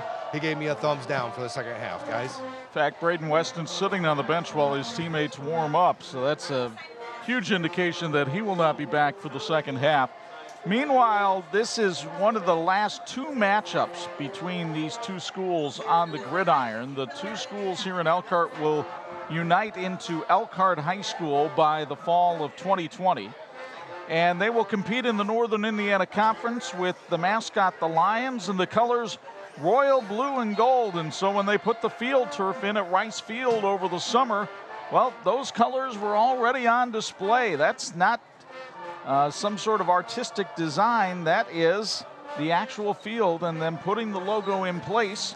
John Stahl, the video coordinator for Elkhart Central High School, shooting this footage with his drone, and we appreciate him allowing us to use it as the field turf is now in and set at Elkhart Central High School. And in fact, the Blazers worked out on the field turf this week. It's interesting how some schools have gone to the turf and others have not, but they're putting in practice field. Northwood, for example, feels like they need to put in a practice field of turf because they're going to be playing on it quite a bit.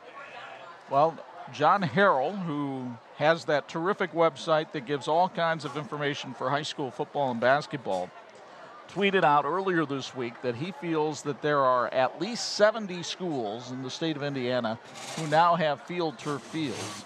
And he believes that his estimate is a conservative one. It could be as high as 80 or 85. I think he's right. And I'll tell you one thing that, for example, when Penn decided to do that, one of the big factors was that the band could use it. And the band, you're going to have a competition. If you get 8 or 10 teams in for competition and it starts raining, you're getting back on a bus and going home.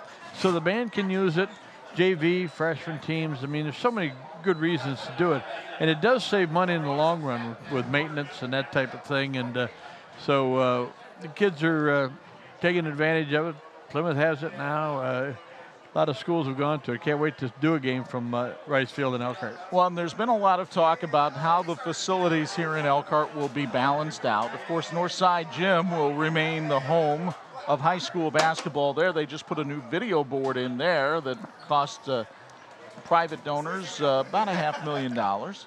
And then the field turf being put in at Rice Field symbolizes that they'll be using that field for high school football. And of course, they just named the field house after Tom Kurth, the longtime Elkhart High School and Elkhart Central coach. So Rice Field, as it has been since 1924, will remain the home for high school football in Elkhart. Well, and it should. Such a storied past, state championships in the past, and a lot of excitement about the dynamic new setup they're going to have at Elkhart in the years to come. So the Blazers will receive the second half kickoff after winning the coin toss at the beginning of the game and deferring. And Elkhart Memorial will kick off with Alex Plonar, the exchange student from Italy, doing the kicking here for the Blazers. This is the first time that Alex Plonar has ever seen a high school football game. And it's because he's participating in it. Must be some Facebook people watching in Italy. Well, there were in Spain. Plonar puts toe to leather. The kick taken by Dominic Davis back at his 6-yard line. Davis off the right side down to the 20-yard line. Good special teams coverage by the Chargers again. Marquez Hudson comes in and makes the stop and gets him inside the 20 at the 19. Field position so big in that first half, and it's really why Elkhart Memorial was able to use some clock and to get on the scoreboard with the first score of the game, leading 7-0, and they need a stop here, and field position will be great heading in. Mark Brownlee had a solid first half running the football for the Blue Blazers. And he is the man in the backfield behind Bryson Sherwood. And it's Brownlee off the right side, tripped up at the 29-yard line. A Charger barely got the shoe top on him there, or he might have been off to the races. Looks like he got close to the first down. They're going to spot the ball just shy of the 29, and Mike Monahan is calling for an equipment timeout. There is a player for the Blazers down on the field, flat on his back. Pretty good execution on that first down play. And again, they're going to try to, and they'll do this whole season, Chuck. I'm sure of it. They're going to try to get Brownlee ahead of steam and some room to run, because that big guy is hard to bring down. So it looks as though it could be Sean Holman, who is the injured player, one of the Blazer offensive linemen, and they're really working on his left calf there. Of course, as warm as it's been today and as humid, could be a cramp. It could be something more. We don't want to speculate, although Holman looks none the worse for wear as he's taking a sip out of the water bottle. 82 yards tonight so far for Brownlee running the football. He ran for 1,100 yards last year and seems to be on a pretty good pace tonight. Meanwhile, Josh Shattuck, a former player at Spring Lake High School, and then he went to Alma, graduated from there in 2008. And Josh has kind of bounced around in his coaching career. Started up in Gladwin, Michigan, then went to Seymour, Indiana, coached the Owls for 4 years. This is his second year at Elkhart Central. He went 4-6 a year ago. So 37-54 in his 10 years as a head coach. And bright young man. Highlighted as one of the Northern Indiana 40 under 40 to keep an eye on. Elkhart Central looking at a 2nd and 1 here from the 29-yard line. It's Roca in motion. Brownlee on the handoff, and Mark Brownlee has a first down, sponsored by the Bowling Vision Center as he gets out to the 33-yard line. Well, you put Roca in front of him. That's pretty formidable opposition, and good blocking up front, gain of 4. I was teasing Shattuck this week because Shattuck was really working on Roca doing some blocking for Mark Brownlee. I said, Coach, as big as Brownlee is, he squats 405 pounds. I don't think he needs a whole lot of help. Mike Monahan signaling to reset the play clock here. Central might be showing some patience here, Chuck. It is a little bit of a warm night. You've got a 24-7 lead. Seems like they're letting the shot clock run down under 10. Well, and they want to make sure. They had a lot of mistakes in the first quarter they're trying to iron out. Here's Sherwood on the run, throwing. Kyron Pearson couldn't get there. He was open, but Pearson was well down the field, and Sherwood was trying to throw that ball off balance. Saw Chandler throw the ball around pretty good in the jamboree, and seems to have a little bit stronger arm. Chandler, pretty good ball, but trying to turn your shoulders upfield, that was a little momentum. Taking a look at Nathan Sabas, who was able to chase Sherwood out of the pocket that time. Sabas playing with an injured hand that he hurt in practice on Tuesday. Here's Brownlee going up the middle. Brownlee is loose and has a first down to the 46-yard line before he's hauled down from behind. And Mark Brownlee got to be getting awfully close to the 100-yard mark for the night. 13 yards on that carry. That gives him 99 unofficially, according like to I said. according to the guy with the pen in his hand. Been impressive. So 1st and 10 from its own 46, and the Blazers flinched, and that'll cost them 5. The Elkhart Central Athletic Department welcomes all of the students back for another exciting school year. We wish all of our Blazer student athletes successful seasons in the classroom and with your athletic endeavors. And remember, once a Blazer, always a Blazer. Tom Kurth making that clear to anybody who ever walked the hallways at both the old Elkhart High School, where Tom first coached, and then at Elkhart Central. See Scott Shaw, the former Mishawaka High School football star, now in his 4th year here at Elkhart Memorial. The pitch out to Mark Brownlee, and Brownlee trying to cut it back, still on his feet, and Brownlee surges back to the original line of scrimmage before the 5-yard penalty, so it'll be 2nd and 10. Now, we talked about Scott Shaw down there on the Memorial sideline. A lot of people may not recall Scott had a lot of success in this area coaching at Three Rivers. In fact, he's in the Michigan High School Hall of Fame. He was the 2003 Michigan Coach of the Year. And a timeout being taken here by Elkhart Memorial. They had too many men on the field. So a communication problem, something that happens in week 1, 9:35 to go, 3rd quarter. Central trying to pad a 24-7 lead here on 46.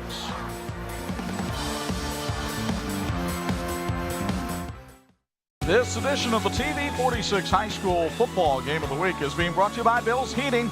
They're keeping families and businesses comfortable since 1951.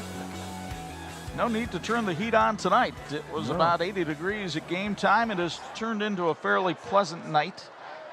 And it certainly is for the folks in blue and white here, because they have a 24-7 lead against their city rivals.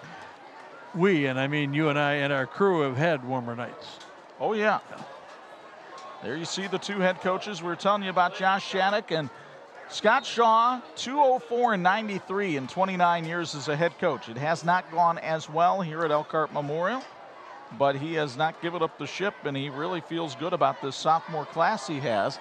And I do think this Memorial team will get a lot better as the season goes along. Kyron Pearson in motion. Brownlee takes the handoff and is greeted rather rudely. Plenty of people swarming to the football that time in crimson and gold. 103 yards on the night for Brownlee. Tyon Winters made the tackle that time for Memorial. The sophomore defensive lineman was waiting for Brownlee when he got there. Had some help from big Wanye Hudson, the 300-pound senior. On 3rd and 11, Sherwood wants to throw, lobs it. He's looking for Roca, but he was well covered. One of our officials took a tumble out on the field as well, and is being helped to his feet by players from both teams. 3 out of 6 now passing on the night for Sherwood. So 4th down punting situation, and Brian Mullins will come on to do the kicking for Elkhart Central. Dylan Rost and Derek Woods, the deep men for the Chargers. Well, you had 3+ minutes off the clock. A couple of incompletions stopped the clock, but when you've got the lead, you got to burn some time when you can. High snap, And whistles blow as that play gets underway. Let's see if somebody had too many men on the field.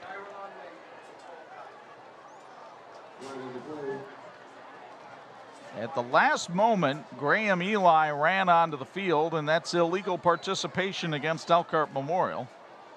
It'll cost the Chargers 5 yards and move the ball up past the midfield stripe. Still punting time for Elkhart Central. Just the second penalty of the night against Memorial. 2 penalties, 10 yards. Mullins handles this snap and boots a spinning kick that'll go out of bounds at about the 20-yard line. So, well, they're going to mark it all the way up at the 26-yard line. So only about a 23-yard pump, but no return, and Elkhart Memorial get its first possession of the second half, trailing by 17. Let's see what kind of a look we get from Memorial. See if Ross maybe gets some time at quarterback. Or it'll be Tyler Lehner. He'll have Ivan's son in the backfield with him. And a bevy of receivers, although very inexperienced receiving corps. You would probably know Cameron Shaw, Ben Roby, and Javon Forrester more for their work on the Elkhart Memorial basketball team than you would on the football team. Lehner wants to throw, lobbing it down the field. Forrester makes the catch all the way down to the Blazer 47. Nice route that time by Javon Forrester. What a fine young man he showed to be at halftime. Got open, got himself turned around, was able to hang in there, made the catch. You get another look from Bethel College admissions as we bring you back to live action. Ivan Sohan darting his way through the line of scrimmage, picks up about 5 on the play, up to the 42. It'll be 2nd and 5. The Chargers had success with tempo in the first quarter. They want to go back to it here in the third. First completion in the last 7 tries. Lehner pulls the ball back, and it's almost intercepted. Sunrise Price had a hand on it, but couldn't quite haul it in. Memorial with 20 yards passing in the whole first half. They had 21 on that reception. Here's another look from Bethel College admissions. Ball tipped at the line of scrimmage and didn't quite have the zip on it as he was looking to go to Forrester again.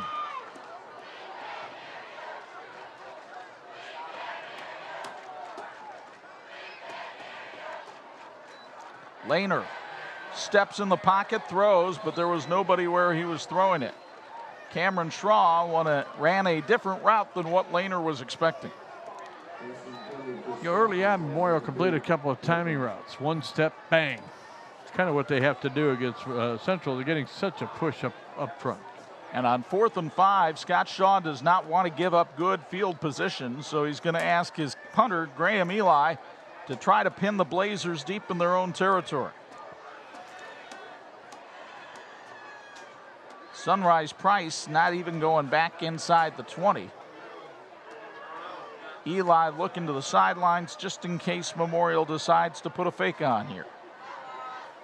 And Eli wasn't looking for the snap and has to fall on the ball at the 49.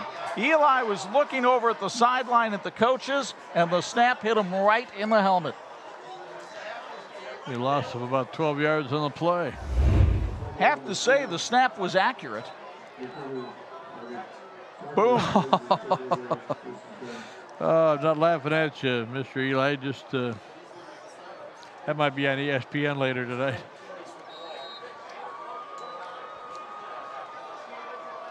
So 1st and 10 from the 49-yard line for Bryson Sherwood and the Central Blue Blazers.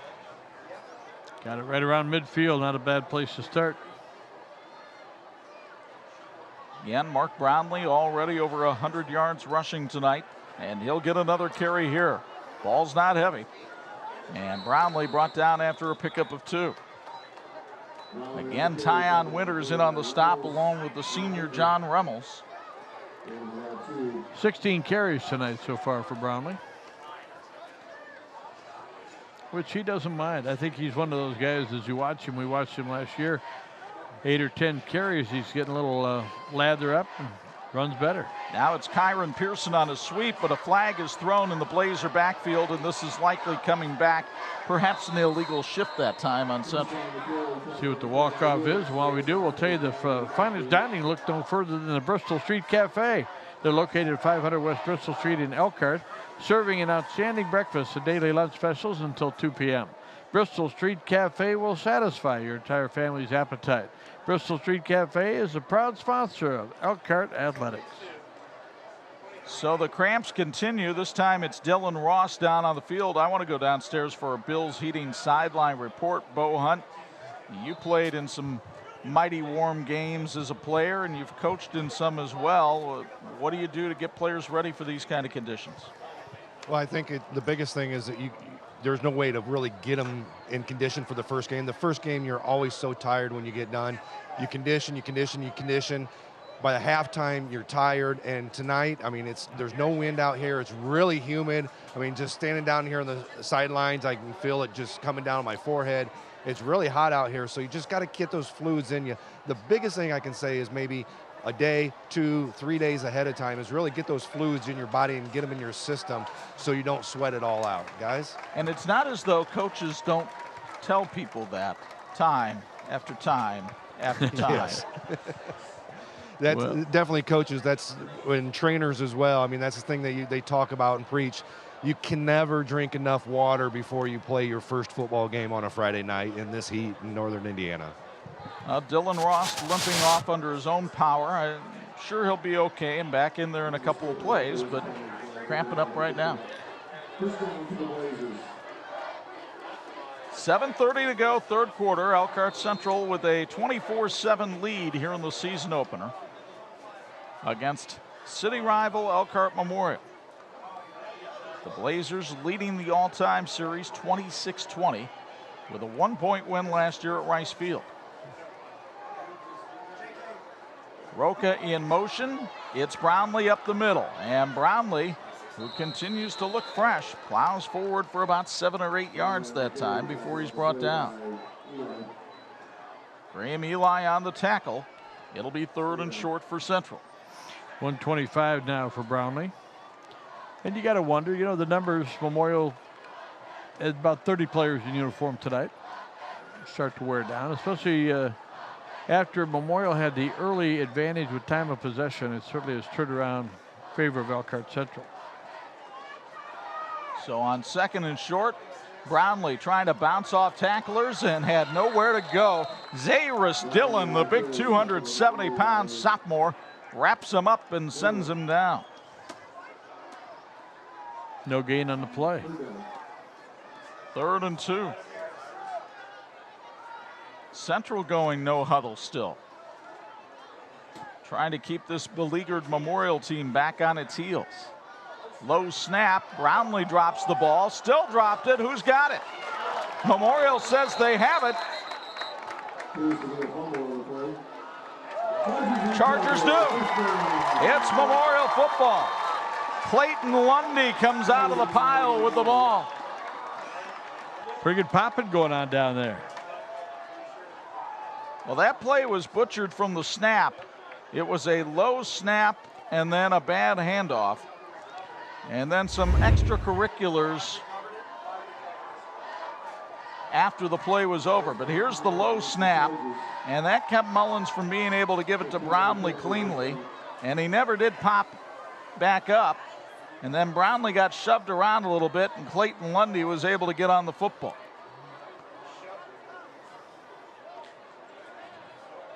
Going to mark it at about the 20.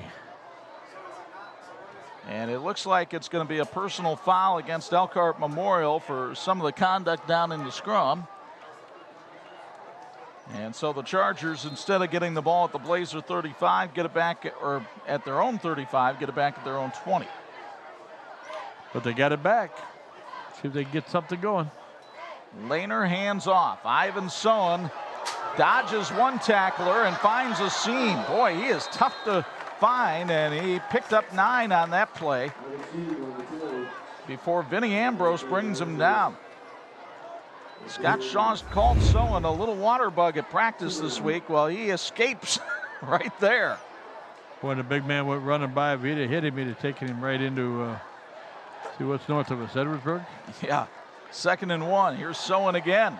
Up the middle, has the first down. It's sponsored by the Vine all the way up to the 36-yard line. So Ivan Sowen starting to show some flashes here. He's a young man on the track team here at Elkhart Memorial. At 26 yards rushing tonight on 6 carries. Lehner fakes it to Sowen this time and throws it to Cameron Schraw. Schraw bottled up after a pickup of about 3 on the play. I mentioned the track team. I certainly want to salute the unified track team here at Elkhart Memorial, which picked up a state title last spring, the first state championship in Elkhart Memorial School history. And a number of the guys on the football team, kids like Tyler Lehner, were part of that unified track team, and they said it was a terrific experience as Sowen goes forward to the 45-yard line. You know, the folks here at Elkhart Memorial want to congratulate that unified track team. They love their student athletes. They've had 207 championships in sectional, regional, semi-state, and conference play, including 2 state runner-up titles, a Mental Attitude Award winner, 19 individual state champions. This year, Memorial will be hosting the volleyball, wrestling, and baseball sectionals for the IHSA tournament series, and they want to say go Chargers. We have fisticuffs down at the 30-yard line in Blazer territory. Javon Forrester getting into it with Kenneth Dennis.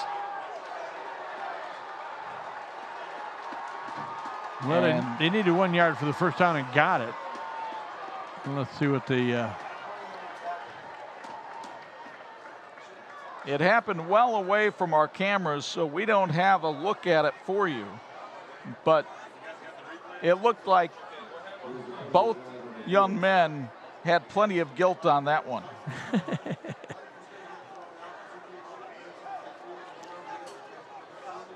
Flag came in late, and the only question here, well, there's 2 questions. Will it be unsportsmanlike against both teams? Yes. Will it result in an ejection for either side? I think it might for Memorial, Chuck, because it appeared one of the players came off the bench to mix it up. We'll see what the officials call here. Actually, there are going to be 2 ejections. Both of the young men that got involved in that fray down there are done for the night.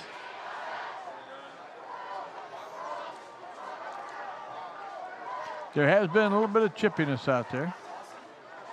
And some of it has to be fostered by the fact that Central is playing 2 young men who played for Memorial last year. We talked about it briefly. Elkhart is a school of choice city. It does not require an athletic transfer like it does in many other places. Yeah, first down. Here's Tyler Lehner looking to throw, and does, and the pass is incomplete, and a flag comes in. Javon Forrester was taken down to the ground that time by a Central defender. Seems to be their target. Remember at halftime I mentioned that they hadn't used maybe all the weapons they had, but they've been marked pretty well. Demarion Williams was the offender there, as you'll get another look on our Bethel College admissions replay. 50 yards in penalties now for Central tonight. Just 10 yards for Memorial. So Coach Shattuck will have a discussion about that during practice next week. So the Chargers down to the Blazer 36, still trailing by 17. Lehner again wants to throw, wants to air it out for Mason. Mason makes the catch at the 10. Tyler Mason went right over Sunrise Price and made the grab. Another first down sponsored by the Vine. And Matt Kowalski down at field level had a beautiful angle on this one, Bob, as you get another look from Bethel College admissions. Gain of about 30 yards on the play, 74 passing on the night. And look at him go up and grab it. Even if 2 guys come down with it, the offensive man's getting the catch. Lehner to the end zone, touchdown. No, incomplete.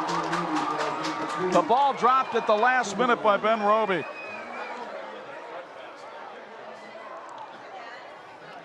Well, Memorial came out and did what they hoped they would do, Chuck, and that is to come out and see if they couldn't grind their way back into the ball game. They're in good shape. 2nd down and 10 from the 10.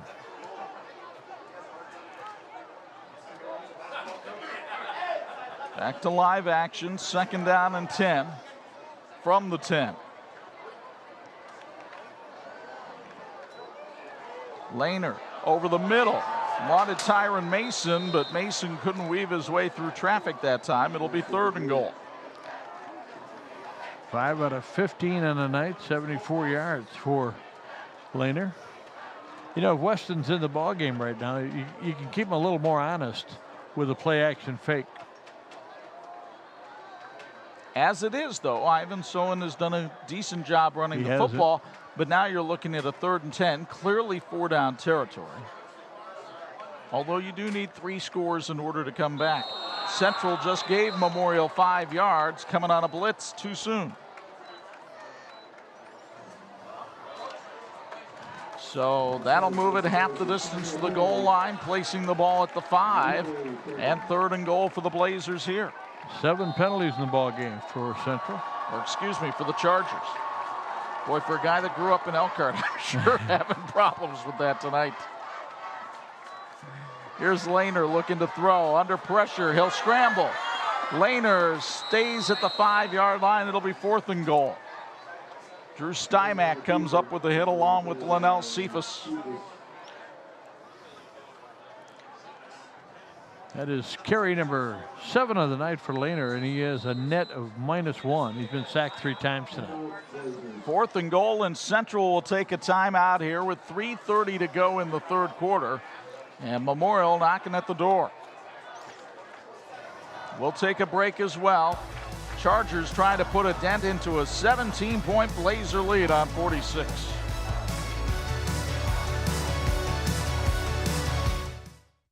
Chuck Freeby, Bob Nagel, Bo Hunt back with you at Charger Field in Elkhart. Elkhart Memorial looking at a 4th and goal from the Blazer 5-yard line. You see the story on our Thor Industries scoreboard. Scott Shaw's Crimson Chargers needing a big play here to get themselves back in this football game.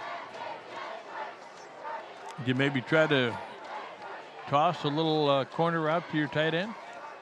Well, they have not thrown to Xavier Vaughn all night. I would expect Forrester to probably get double coverage. He has been the favorite receiver. We'll see what Scott Shaw calls here. Sowen, the lone back in the backfield. And now they trade Forrester over the other side, put him in that tight end spot. Roby in motion. Play action fake. Lehner has the ball knocked out of his hand, and it's recovered back at the 19. And the pressure by Mark Brownlee gets to Lehner. And Chuck, if we get a chance to look at this again, Brownlee, or rather, Forrester did line up at tight end. He was wide open. Look at him down there.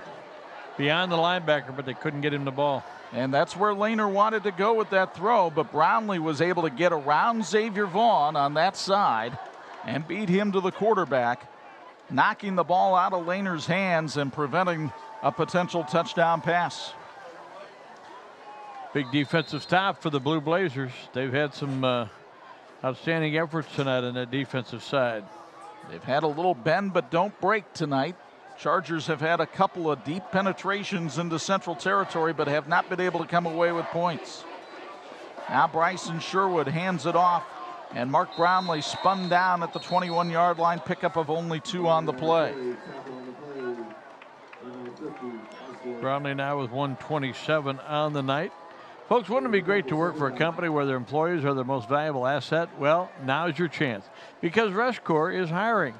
They have production positions available in a team-driven environment with excellent benefits that include medical, dental, and a 401k. Working for this steadily growing company isn't just a job, it's a career. Pearson on the jet sweep to the 26. Go ahead, Bob. To learn more about joining the Rescor family, just visit the website at rescor.com. That's RESCHCOR.com. Central looking at 3rd and 2 here in the waning minutes of the 3rd quarter. Spencer Stalker to the bottom of your screen. Memorial showing blitz, and I think they got the Blazers to flinch. Nope, it's offside on Memorial encroachment, and it'll be a Blazer first down sponsored by the Bowling Vision Center. Just the 3rd penalty of the night against Elkhart Memorial. Chuck, one of the things about having a guy like Pearson, that weapon, and you can run those little sweeps inside, give him a look once in a while, it just keeps your defensive, especially the corners, really honest. You've got to watch him every play. Meanwhile, Bryson Sherwood acquitting himself well in his first start at quarterback. Kept out by injuries last year, but the honor roll student has made some good decisions with the football tonight. He hands off to Brownlee. That's always a good decision. And Brownlee still on his feet, running over people. Mark Brownlee headed to the end zone. He'll race in for a Blazer touchdown. 69 yards, no flags.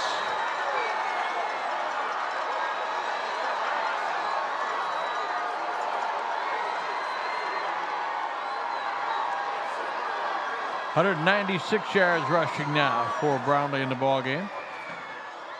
And what a run he made through a tired Charger defense.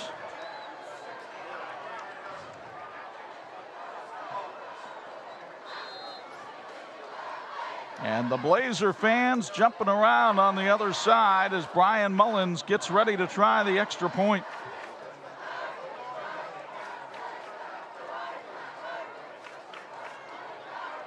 Out of the hold of Bryson Sherwood. The snap is good, the kick is up, and it is good. 1:56 remains in the third quarter, and Mark Brownlee making for him a triumphant return to his old stomping grounds at Charger Field. Now look at the contact. A couple guys got him, but they don't wrap him up. Now he's got more juice than the defensive backs, and off he goes. 3 broken tackles on the play for Brownlee. And a 69-yard TD. Impressive. Folks, at Sanders and Pianowski, professional service to their clients is their first and compelling priority. The firm of Sanders and Pianowski want to take time to wish both teams well in tonight's game and all season long, serving the Elkhart community for decades and decades yet to come.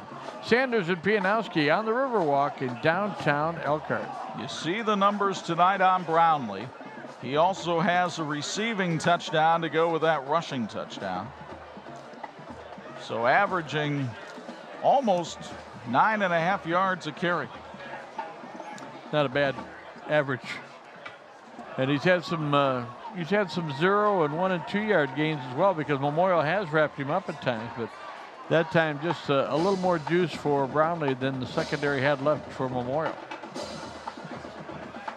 So Brian Mullins getting ready to put the boot to it. Our third quarter tonight brought to you by Little Caesars Pizza in Elkhart. Derek Woods and Tyron Mason back deep. Mullins' high spinner is taken by Woods back at the 4. Woods is swarmed under at the 18-yard line.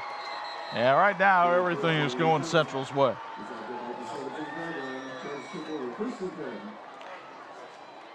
First down at 10, they mark it inside the 20.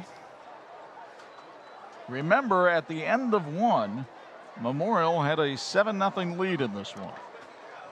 But an explosive 24-point second quarter for the Blue Blazers broke it open. Chargers have threatened but not been able to finish off drives, and Central has made them pay.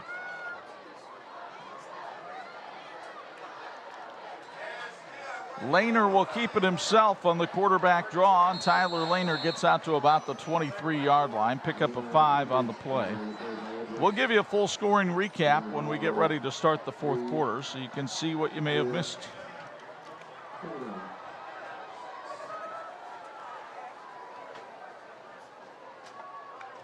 Second and 5. It's Solon this time, and he spins away from one tackler and gets up to about the 27-yard line. So we've got the Central defensive coaches in the booth right next to us, and Solon is driving them nuts. He's got 31 yards on the night. And again, after what Weston had done earlier, at 35 yards on 10 carries, 3.5 yards a carry, and went out of the game with an injury. Solon for the first down up to the 34-yard line. The first down sponsored by the Vine. And Ivan Solon, who may wind up getting a lot of carries in this Charger offense, depending on if Braden Weston can come back. has shown the ability to make tacklers miss. Sowen again gets a block, goes sideways and gets another close to a first down. They're going to spot him down at the 43. That puts him about a yard short. Pretty impressive. 2nd and 1. There you see him, 5'5", 135 pounds. But he is fearless. Oh, Blazer jumped offside that time. They were trying to time the snap, and Tycori Edwards, coming on a corner blitz, or a safety blitz, I should say, came a little too quickly. But they mark it off against Memorial. Well, must have been influenced a little bit. So perhaps one of the Chargers flinched to draw Edwards offside, and that'll make it 2nd and 6. Lehner throwing, he wants Forrester, batted away and out of bounds. Vinny Ambrose was diving to try to come up with the interception, but couldn't keep his feet in bounds. It'll be 3rd and 6 with 10 seconds left in the stanza. Looked a little bit like the ball was on the way before Forrester realized they were throwing to him. Made a pretty good effort to go up and try to get it, but a good defensive play. Again, avoid the contact, reach out and knock it away. Heads up play. Demarion Williams with the deflection that time for Elkhart Central.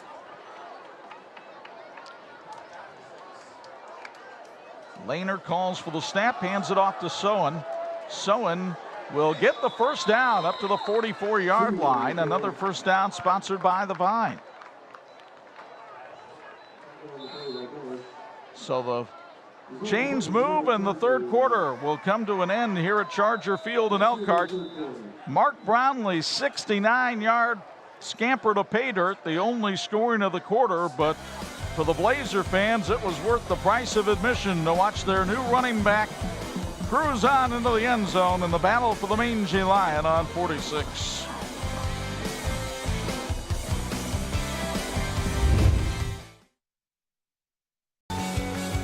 This edition of the TV 46 High School Football Game of the Week brought to you by the Indiana High School Athletic Association, partnering with TV 46 for 29 years.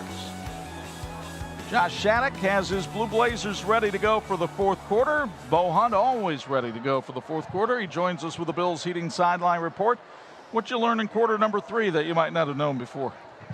Well, I think a lot of what you talked about earlier about the cramping and stuff over here on Memorial sidelines, a lot of the young players over here, there was 4 guys at one time laying on the ground with cramps, trying to get them stretched out. But again, you talk about when they get a little bit older, maybe they start learning, you really got to get fluids in your body, and you really got to keep your body hydrated, because any play missed, and with cramps, it's usually a significant amount of time, because you can't get that fluid that quickly back in your body to get back in the game, guys. Sowen on another scamper takes a pretty good lick inside Blazer territory at the 46-yard line. He'll be a yard short of the first down. He has 62 yards now in the ball game after not playing much in the first half. And for Elkhart Memorial, they are over 100 yards rushing now in the ball game.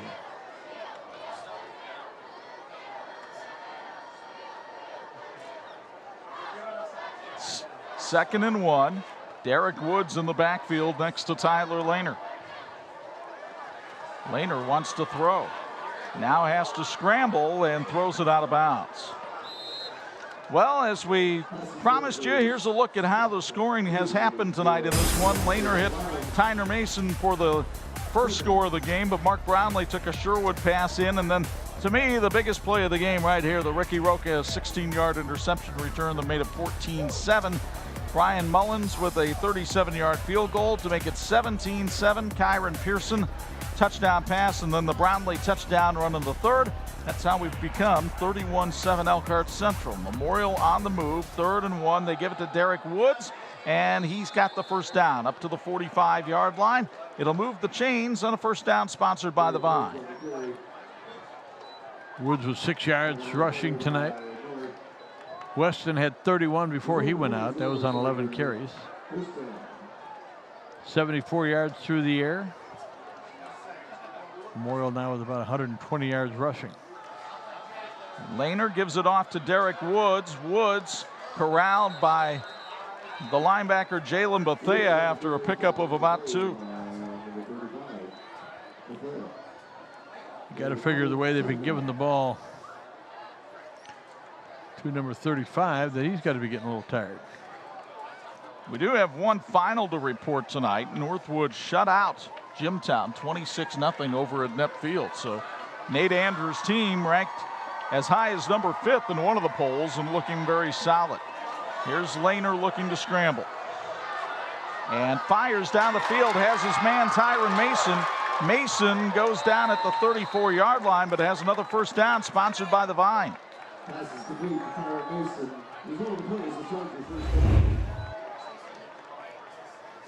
So good presence of mind that time by Lehner. He kept looking upfield, and I thought he did a nice job squaring his shoulders that time too, Bob. Picked up about 10 yards on the play. That's 84 yards passing tonight on 6 of 18. Lehner looks to the flat, finds Ben Roby. Roby has the ball down inside the 30. They'll spot it at the 25. He's about a yard short of the first down. Roby, another one of these basketball players in his first year of football. Good timing route. Gain of 9 yards on the play. This is where the sledding has become a little bit tougher for Memorial in about 2 or 3 drives. Lehner saw everybody covered up, so he slides for the first down up to the 20, sponsored by the Vine. And I will say this, even though Tyler Lehner's had a couple of interceptions tonight, I think he has looked more confident as a leader tonight than when we saw him last year in his first varsity start. Totally agree with you, partner. And again, we saw that on the practice field. Good leader. Lehner looking for Cameron Schraw to the end zone. He dropped the football. It hit him in the hands and he couldn't hang on. Wasn't a perfect throw, wasn't a perfect route, but it was a good chance. Schraw ran a beautiful route. But then the frustrating part comes as you're waiting, and that ball hit him right in the hands. Joe Fertina was right. That was a well-thrown ball.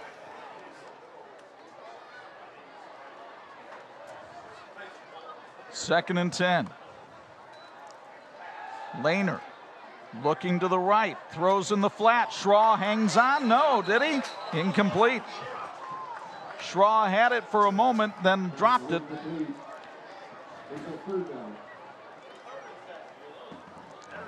And it looks like it'll be 3rd and 10 here for the Chargers. Schraw perhaps having to look through the fog inside that face shield, but still balls are hitting you in the hands. Yeah, that's kind of tough on your quarterback. He's had a lot of heat on him back there, but he's made some good throws. 3rd and 10. See if he keeps going to him. He's going to try somebody else. Ben Roby overthrown. Roby was a little bit behind Terrence Williams, but couldn't haul it in. It'll be 4th down. Got to take another shot, don't you? Folks, come see your Edward Jones Elkhart County Investment Advisor for all your investment needs. Have a 401k to roll over? Need to create a retirement roadmap? Call us, Edward Jones Elkhart County Investment Advisors. We have offices near you. So another 4th down for the Chargers here. Lehner under pressure, thrown for the end zone, overthrew Tyron Mason, and the Blazers have held on downs again. 3 times inside the red zone tonight, and Memorial has come away with 0. Boy, 4 incompletions in a row and a couple that could have been caught. Could have changed the complexion, at least of the scoreboard, although Central's doing a pretty good job. You saw Josh Shattuck over there holding his hands out. Let's get everybody lined up. He's got the ball 1st down and 10 at the 20-yard line. Want to pass along congratulations to Bart Curtis. He gets a win in his first game as the new Warsaw football coach, beating Columbia City tonight by a count of 10-8. Wow. Slugfest. It'll be remembered as a W. Apparently it was a little muddy down in Whitley County tonight. Letting the play clock run down are the Blue Blazers. They're going to call a timeout. So Central will take a timeout with 9:18 to go in the game. And a 31-7 lead. Bob will thank one of our sponsors. I want to tell you about the Blue Gate Theater, and I'll tell you what, if you haven't seen a concert there, you're missing a treat. Get ready for not one, not two, but 3 great shows at the Blue Gate Theater this season. Enjoying an evening with Amy Grant. That'll be on September 7th. Point of Grace will be in on December 7th, and Building 429 on January 11th. For tickets and information, visit thebluegatetheater.com. The Blue Gate Theater, quality entertainment with a small town feel. Next Friday, we'll find ourselves down at Don Bungie Field on the campus of Bremen High School, where the Riley Wildcats, who were doing a number on New Haven earlier tonight, had a 20-0 lead. Jarvis Edison squad will go down and take on a young but experienced Lions squad. Should be a fun one in the NIC. We'll have it for you Friday night at 11 and Saturday morning at 9 on your home for high school sports. And then if you want college football, well, Purdue and Indiana are both home on Pulse FM this year, and the Boilermakers get started with one of the first games of the season. Prime time on a Thursday night as the lights will be on at Ross-Ade Stadium for Pat Fitzgerald and the Northwestern Wildcats. 10-win team last year. Don't count Northwestern out, but Jeff Rome's got things starting to roll in West Lafayette. Should be a fun one Thursday night, August 30th on Pulse FM. Great to have them both with us. Meanwhile, the Blazers going to work. Bryson Sherwood going down the field. Dylan Rost from Memorial, the closest one to it, as Kyron Pearson was the intended receiver. 3 out of 7 on the night. 59 yards for Central, but they haven't had to do a whole lot through the air. I think they just wanted to see if Sherwood could throw it that far. Tell you what, he's done a nice job of is leading the offense and executing pretty well. When your job is to hand it to 26. Well, here he hands it to 2. That's Kyron Pearson, and Pearson rambles close to the first down marker. In fact, he's got a first down across the 30 to 31. First down sponsored by the Bowling Vision Center, and our fourth quarter is sponsored by our friends at Little Caesars Pizza. Got the first down, gain of 10 yards on the play. He's got 20 on the night now. 4 carries. Sherwood looking over to the sidelines at Josh Shattuck. Bryson Sherwood, we mentioned earlier, 3-sport athlete. Good 3-point shooter on the basketball team, and a very quality middle infielder for Steve Stutzman's baseball team. Here's Brownlee again. Look out. Brownlee running over his own people who got in the way that time, and picks up 11 on the play for another first down, sponsored by Bowling Vision Center.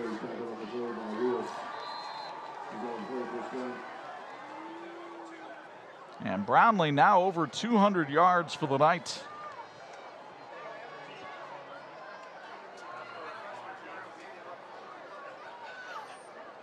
So Mark Brownlee, young man who in his career came into the night with 1,760 yards rushing. By the time this night is over, he might be close to 2,000 for his career. Over 200 now on the night. Handoff on the jet sweep. This is Dominic Davis, and Davis is corralled at the 45-yard line on a nice open field tackle, and then a flag comes in late. Dylan Rost made the hit. Maybe it wasn't a flag, maybe the official did throw a flag over here, and it's going to be against Elkhart Central. Holding call on the Blazers will bring this one back. You get another look. And it looks like some tackling was going on there in the offensive line. 65 yards and penalties now on Elkhart Central tonight. So they're leading in all categories. Couple of them you don't want to lead in. So the Blazers now looking at a 1st and 16 from their own 36. The merciful thing here is the clock is moving. And again, we welcome those of you who might be watching on Facebook Live tonight, as we have entered a new era of technology here at TV 46, streaming our games live on Facebook this year. Brownlee with the handoff, and Mark Brownlee stopped by a couple of tacklers as he gets to the 44-yard line. Pickup of 8 on the play. Brownlee ran for 116 against Elkhart Central last year when he was at Memorial.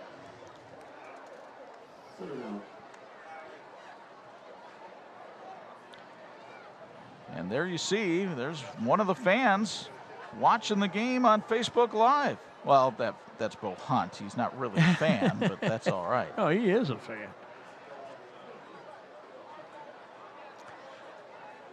Memorial will have another tough test next week. They'll be home against Concord. And the Elkhart Central Blue Blazers will not have it easily either as they take on the Goshen Redhawks. 6:45 to go in this one as the Blazers use another timeout. We'll take it as well. 31-7 Central on 46.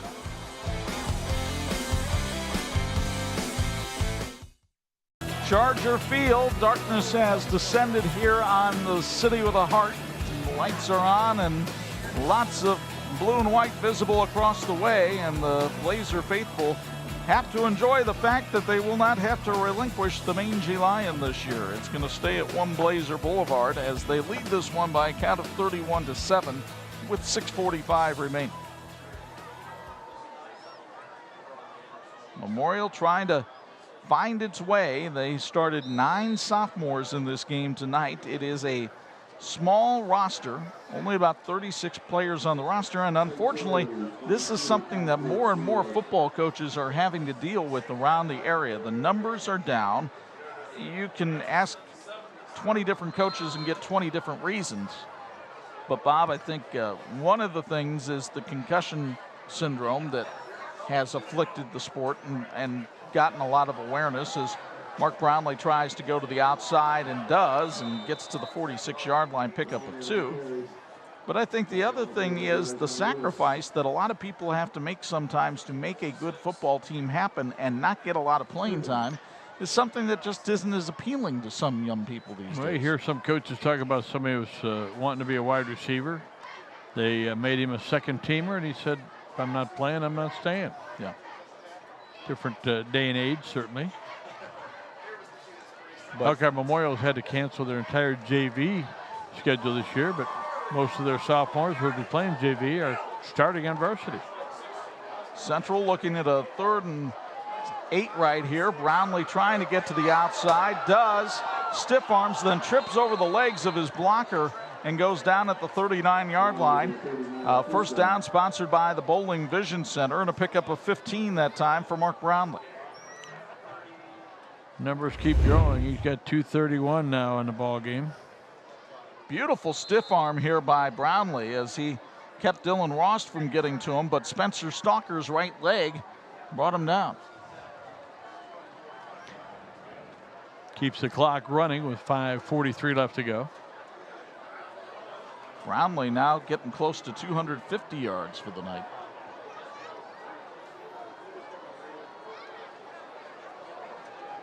It's Roca in motion, and the pass out in the flat to Dominic Davis, and he could be gone. Davis run out of bounds at the 20-yard line. Another first down sponsored by the Bowling Vision Center. Davis is another one of the weapons in this Blazer repertoire. He is a track man and a wrestler and a magnificent student. He has a 4.38 GPA. He is 6th in his class. Gets a block here from Ricky Roca that helps spring it. Gain of 19 yards on the play.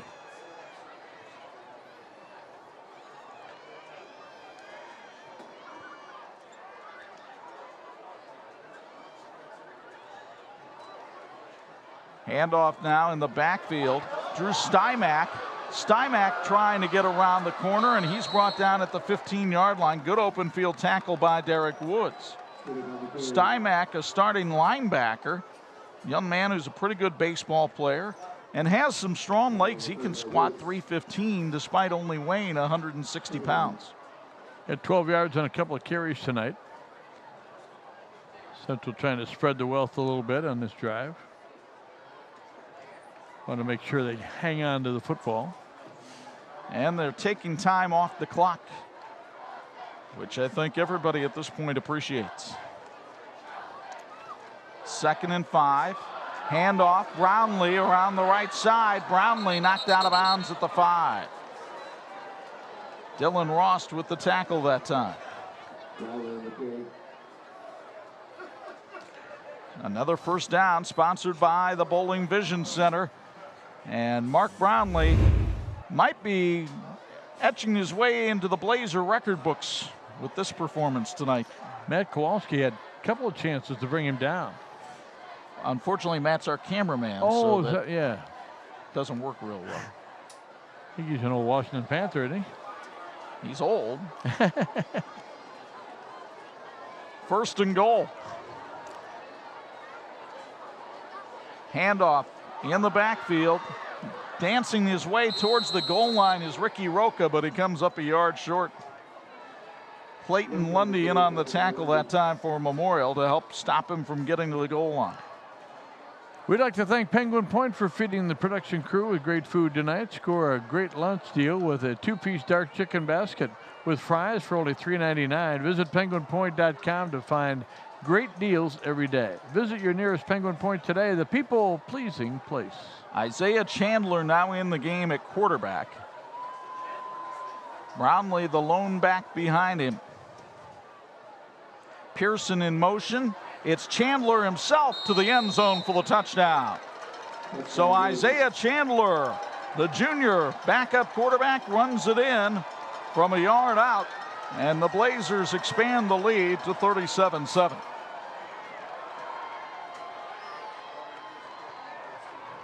He's a big fella. He's got a lot of quickness.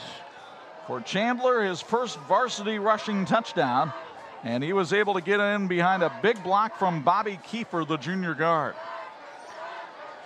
That offensive line for Elkhart Central might not be getting enough attention from us tonight, but they've done some nice work out there. I'm glad you mentioned that because they're a very athletic offensive line. One of the few offensive lines I've seen where almost everybody on that line is at least a two-sport, if not a three-sport athlete. Mullins' kick is up and good. It's 38-7 Elkhart Central with 3:45 to go. Isaiah Davis doing a nice job anchoring that offensive line. He's a center. Interesting young man.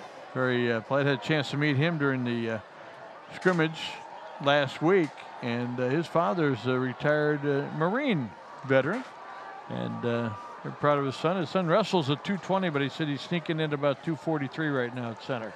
Well, Saya also a member of the track team as well. We want to remind you of our college football coming up on the Family Broadcasting radio stations this summer, or this fall, I should say. We told you about Purdue. We're also your home for Indiana University football. That will remain on 103.1 FM. Tom Allen's Hoosiers open up down in Miami against Florida International on the first Saturday of the season, September 1st. That's a 7 o'clock kickoff. So you're home for the Hoosiers. Both football and basketball remains 103.1 FM. That's Pulse FM now. And why, on your dial. And why wouldn't you want to be in Pulse FM, the home of the national champions? Last time we were on the air on Pulse FM, Notre Dame women's basketball team took home the top prize. Just about over the excitement with that. Not quite. No, you never will be. I don't Nor think so. should you be. No. You had two dynamite calls on those games. Well, it helps when they come down to the last minute and the team you're broadcasting for wins. it helps very much. Muffet McGraw had the great calls. Oh, what a magnificent job she did. And good team ready to come back this year. So the Blazers will kick it away with 3:45 to go. Mullins puts toe to leather. And it comes down at about the 12-yard line. Cameron Schrahl will try to return the kickoff this time. He goes down at the 25. Been kind of a positive for Memorial tonight on special teams. They've gotten some positive yardage. Had one big return. They've done a pretty good job of covering kicks tonight. Memorial's biggest problem tonight has been the red zone. The 3 trips inside the red zone and coming away with 0 points. You know, if you convert those, then all of a sudden there's a sense of urgency here in this game. No question about it, and that's one of the things that Scott Shaw talked about. He said we need to get points as a result of our efforts. Didn't happen when it could have tonight. That's been a big factor. It was a problem for this team last year. They only averaged 13 points a game, clearly below that tonight, as Ivan Sohn tries to avoid contact, can't do it. Jake Smith is there with the hit and puts him down at the line of scrimmage. Reggie Tyson also in on the stop that time, the big 290-pound junior. One of the few carries that hasn't been overly successful tonight for that young man. He's done a nice job. So Tyler Lehner remains in the game and lines them up in the backfield at 2nd and 9. It's Sowen again. He's got nowhere to go. And Sowen just not big enough to get away from people. Brought down at the line of scrimmage. He was able to break a couple of tackles that time, but not enough. A little disappointed. I thought maybe we'd see more of Dylan Ross at quarterback, but he got banged up a little bit early, so I think Scott Shaw said let's not do that. But they've got some weapons on this team. They're going to have to get better because that schedule gets really tough in the middle of the season. Lehner looks to throw on 3rd and 8. Heaves it down the field. He wants Forrester. He couldn't hang on. And when Memorial also looks back at the film on this one, the receivers are not going to get really good grades. Not sure if it's, I don't think it's the lights tonight. Just haven't been able to hang on to the football. 7 out of 24 on the night for Lehner on a night when he's throwing the ball pretty well. Throwing for 93 yards. Want to congratulate Michael Davidson, the new Marion head coach. He gets a shutout win over Clay in his opening game.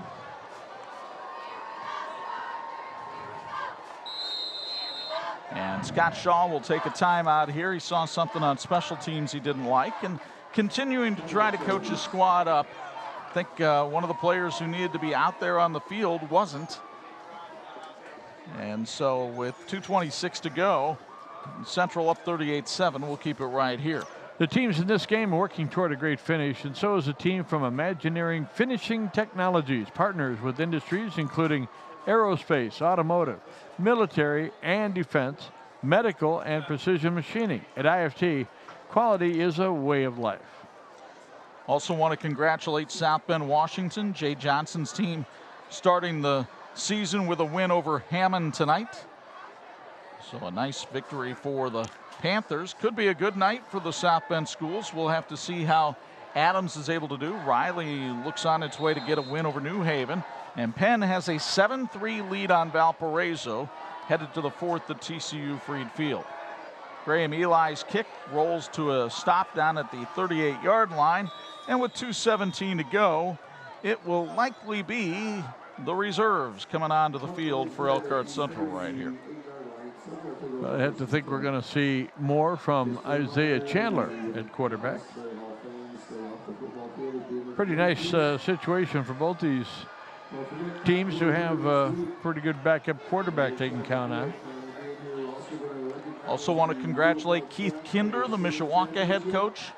The game not over yet, but they are well on their way to a victory at Portage, leading 35-7 in the 4th of that one. Makes that bus ride home a lot easier, coming from a different time zone. Blazers trying to figure out their personnel behind Isaiah Chandler right here. And a lot of clean white jerseys on the field right now. Dominic Russo was in the backfield, but that's not Russo on the carry. Let's see here. Ball fumbled out of bounds by Justin Crook, the junior wide receiver, getting the ball up to about the 49-yard line. That'll be good enough for a first down, sponsored by the Bowling Vision Center. Looked like he was having trouble hanging onto the football all along there, but he managed to fumble it when he was out of bounds. Dominic Russo in the game right now. Devin Brink getting some time in the game right now. So Josh Shattuck trying to get some people a step towards the varsity ladder here in the 4th quarter with a 31-point lead. It's Brink in motion, and Devin Brink on the carry. Goes around the left side and gets another first down to the 39-yard line. That also is sponsored by the Bowling Vision Center. Brink on the carry. Brink, the 5'11", 175-pound junior. Elkhart Central tonight with nearly 300 yards rushing and 78 yards passing. And again, the defense and special teams has put them in good position. They scored on an interception. Now Central will go into victory formation. They put Russo well behind the quarterback, Chandler. Chandler trying to drain the play clock as much as possible. They'll take a couple knees, and that will do it. The Mangy Lion, the 47th battle for it, going to Elkhart Central tonight by a count of 38-7. So the Blazers will be 1-0. The Chargers will be 0-1. And they both face Elkhart County rivals again next week. Elkhart Central taking on Goshen.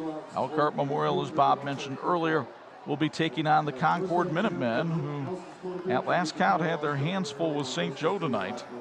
Have not seen a final cross on that game yet. It started a little bit later than this one, so they may only be in the fourth quarter right now over at Concord. But the teams will line up and shake hands as the Blazer faithful go back to Blazer Boulevard happy and in possession of the Mangy Lion. The final score tonight, Elkhart Central 38, Elkhart Memorial 7. We're back with our Be the Match, Mary's Match post-game show after this on TV 46.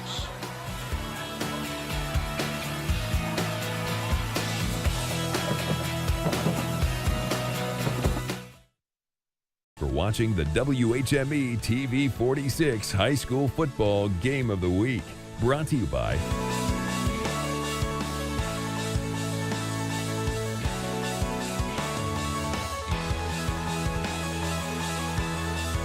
Football bragging rights in the city with a heart go to the Elkhart Central Blue Blazers this year. For the second straight season, they beat the crosstown rivals, although this time by a dominating performance, 38-7 over Elkhart Memorial. The Blazers gathered in the end zone, listening to their head coach Josh Shattuck, going through some of the finer points of this one as Chuck Freeby is joined by Bob Nagel high atop the fray here at Charger Field. And about what we expected as we watched these two teams this week. Elkhart Memorial fought valiantly, looked really good in the first quarter, as a matter of fact, and then Elkhart Central just wore them down. Yeah, they got off to a good start, led it 7-0, and we're dominating time of possession. But again, if you put yardage on the board, you get in good position, you can't score, it's going to be a difficult night. Elkhart Central's got some weapons, and a lot of them are playing on defense. And the Ricky Roca came up with a big play, but they had other guys that got in the backfield. It was great to see Linnell Cephas put some pressure on. This is a team that's got some really big-time players, Elkhart Central. And offensively, well, I guess you got a guy you can hand the ball off to. It's not a bad idea. Not only can he run the ball, he also applied some pressure on defense tonight. Mark Brownlee, the transfer from Elkhart Memorial, who went to Elkhart Central and led them to victory, is standing by with Bo Hunt because he's our IU South Bend, fulfilling the promise, player of the game. Standing by with our player of the game, Mark Brownlee. Mark, tremendous game out there. Close to 250 yards. Just talk about what it was like. First quarter is slow getting going, but after that, man, you guys really tore it open. First quarter, man, we was slow. The intensity was not up. Then our coach started talking to us before the second quarter. Then we just got pumped. Then it just took off from there. And then we just got hyped. You guys win 38-7. The last time the Mangy Lion will be won on this field. You've been on both sides of these sidelines. What does it feel like to win it tonight? It feels great, really great. Win it on both sides. I won it my freshman year, lost my sophomore year. Came back and won it. I feel great to be with my brothers. Bryson Sherwood out for the year last year, comes back as your guys' quarterback. Fantastic job out there. Talk about your other teammates as well and him. Man, they're wonderful. Ever since I came to Central, they've been grieving, showing support. I've been getting them back pretty much. Bryson, he's been straight. He's going one-on-one with our other quarterback, Isaiah Chandler. It's just been a great season. I know it's the first game of the year, but where do you guys see yourself down the road? Winning sectional. We gon'. You got it going on, right? Yeah, you got it going on. All right, back to you guys. All right, thank you very much, Bo. And it's taillights now in the parking lots, but it could have been that way in the second quarter after our electrifying play of the game, sponsored by the electrical workers of Local 153. Ricky Roca with a pick six. You know, when you've got a guy like Ricky Roca, who could be your top tailback, maybe one of the top tailbacks in the area, but you put him on defense, he comes up, he's a playmaker, and watch this. The pick six, got it about the 16, knew where the end zone was, got in there for the touchdown. And boy, anytime you can score without taking time off the clock and give yourself an advantage, and they worked it out pretty nice and got into a good situation by the time they took control of the game in the third quarter. All smiles for Josh Shattuck on the sidelines tonight. He knows his team has to make some improvements, and they will as the season goes along. But I think this is one of the more dangerous Elkhart Central teams we've seen in maybe the last decade. Yeah, a lot of teams are going to have a lot of respect for this team.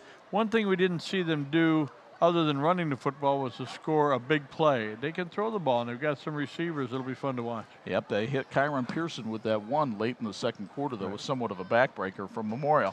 So Elkhart Central with the 38-7 win. Our thanks to our TV46 crew who helped bring you this one. It may have been the season opener, but they were in mid-season form thanks to the leadership of folks like Joe Fertina, the veteran Tom Ward on audio, Thomas DeHara, great to see him back on our graphics crew, and the cast goes on and on. It's great to work with these men. Every Friday night they have such a passion for what they do and a passion for helping to bring you the best in high school football. And we'll continue to try to do that next week when we go down to Bremen. Don Bungie Field, the site, as the Bremen Lions take on the Riley Wildcats in a battle of the unbeatens in the NIC. We do hope you'll join us Friday night at 11, Saturday morning at 9, and also now on Facebook Live. So once again, the final score, Elkhart Central 38, Elkhart Memorial 7. For the Hall of Famers, Bob Nagel and Bo Hunt, Chuck Freebie saying so long from the city with a heart.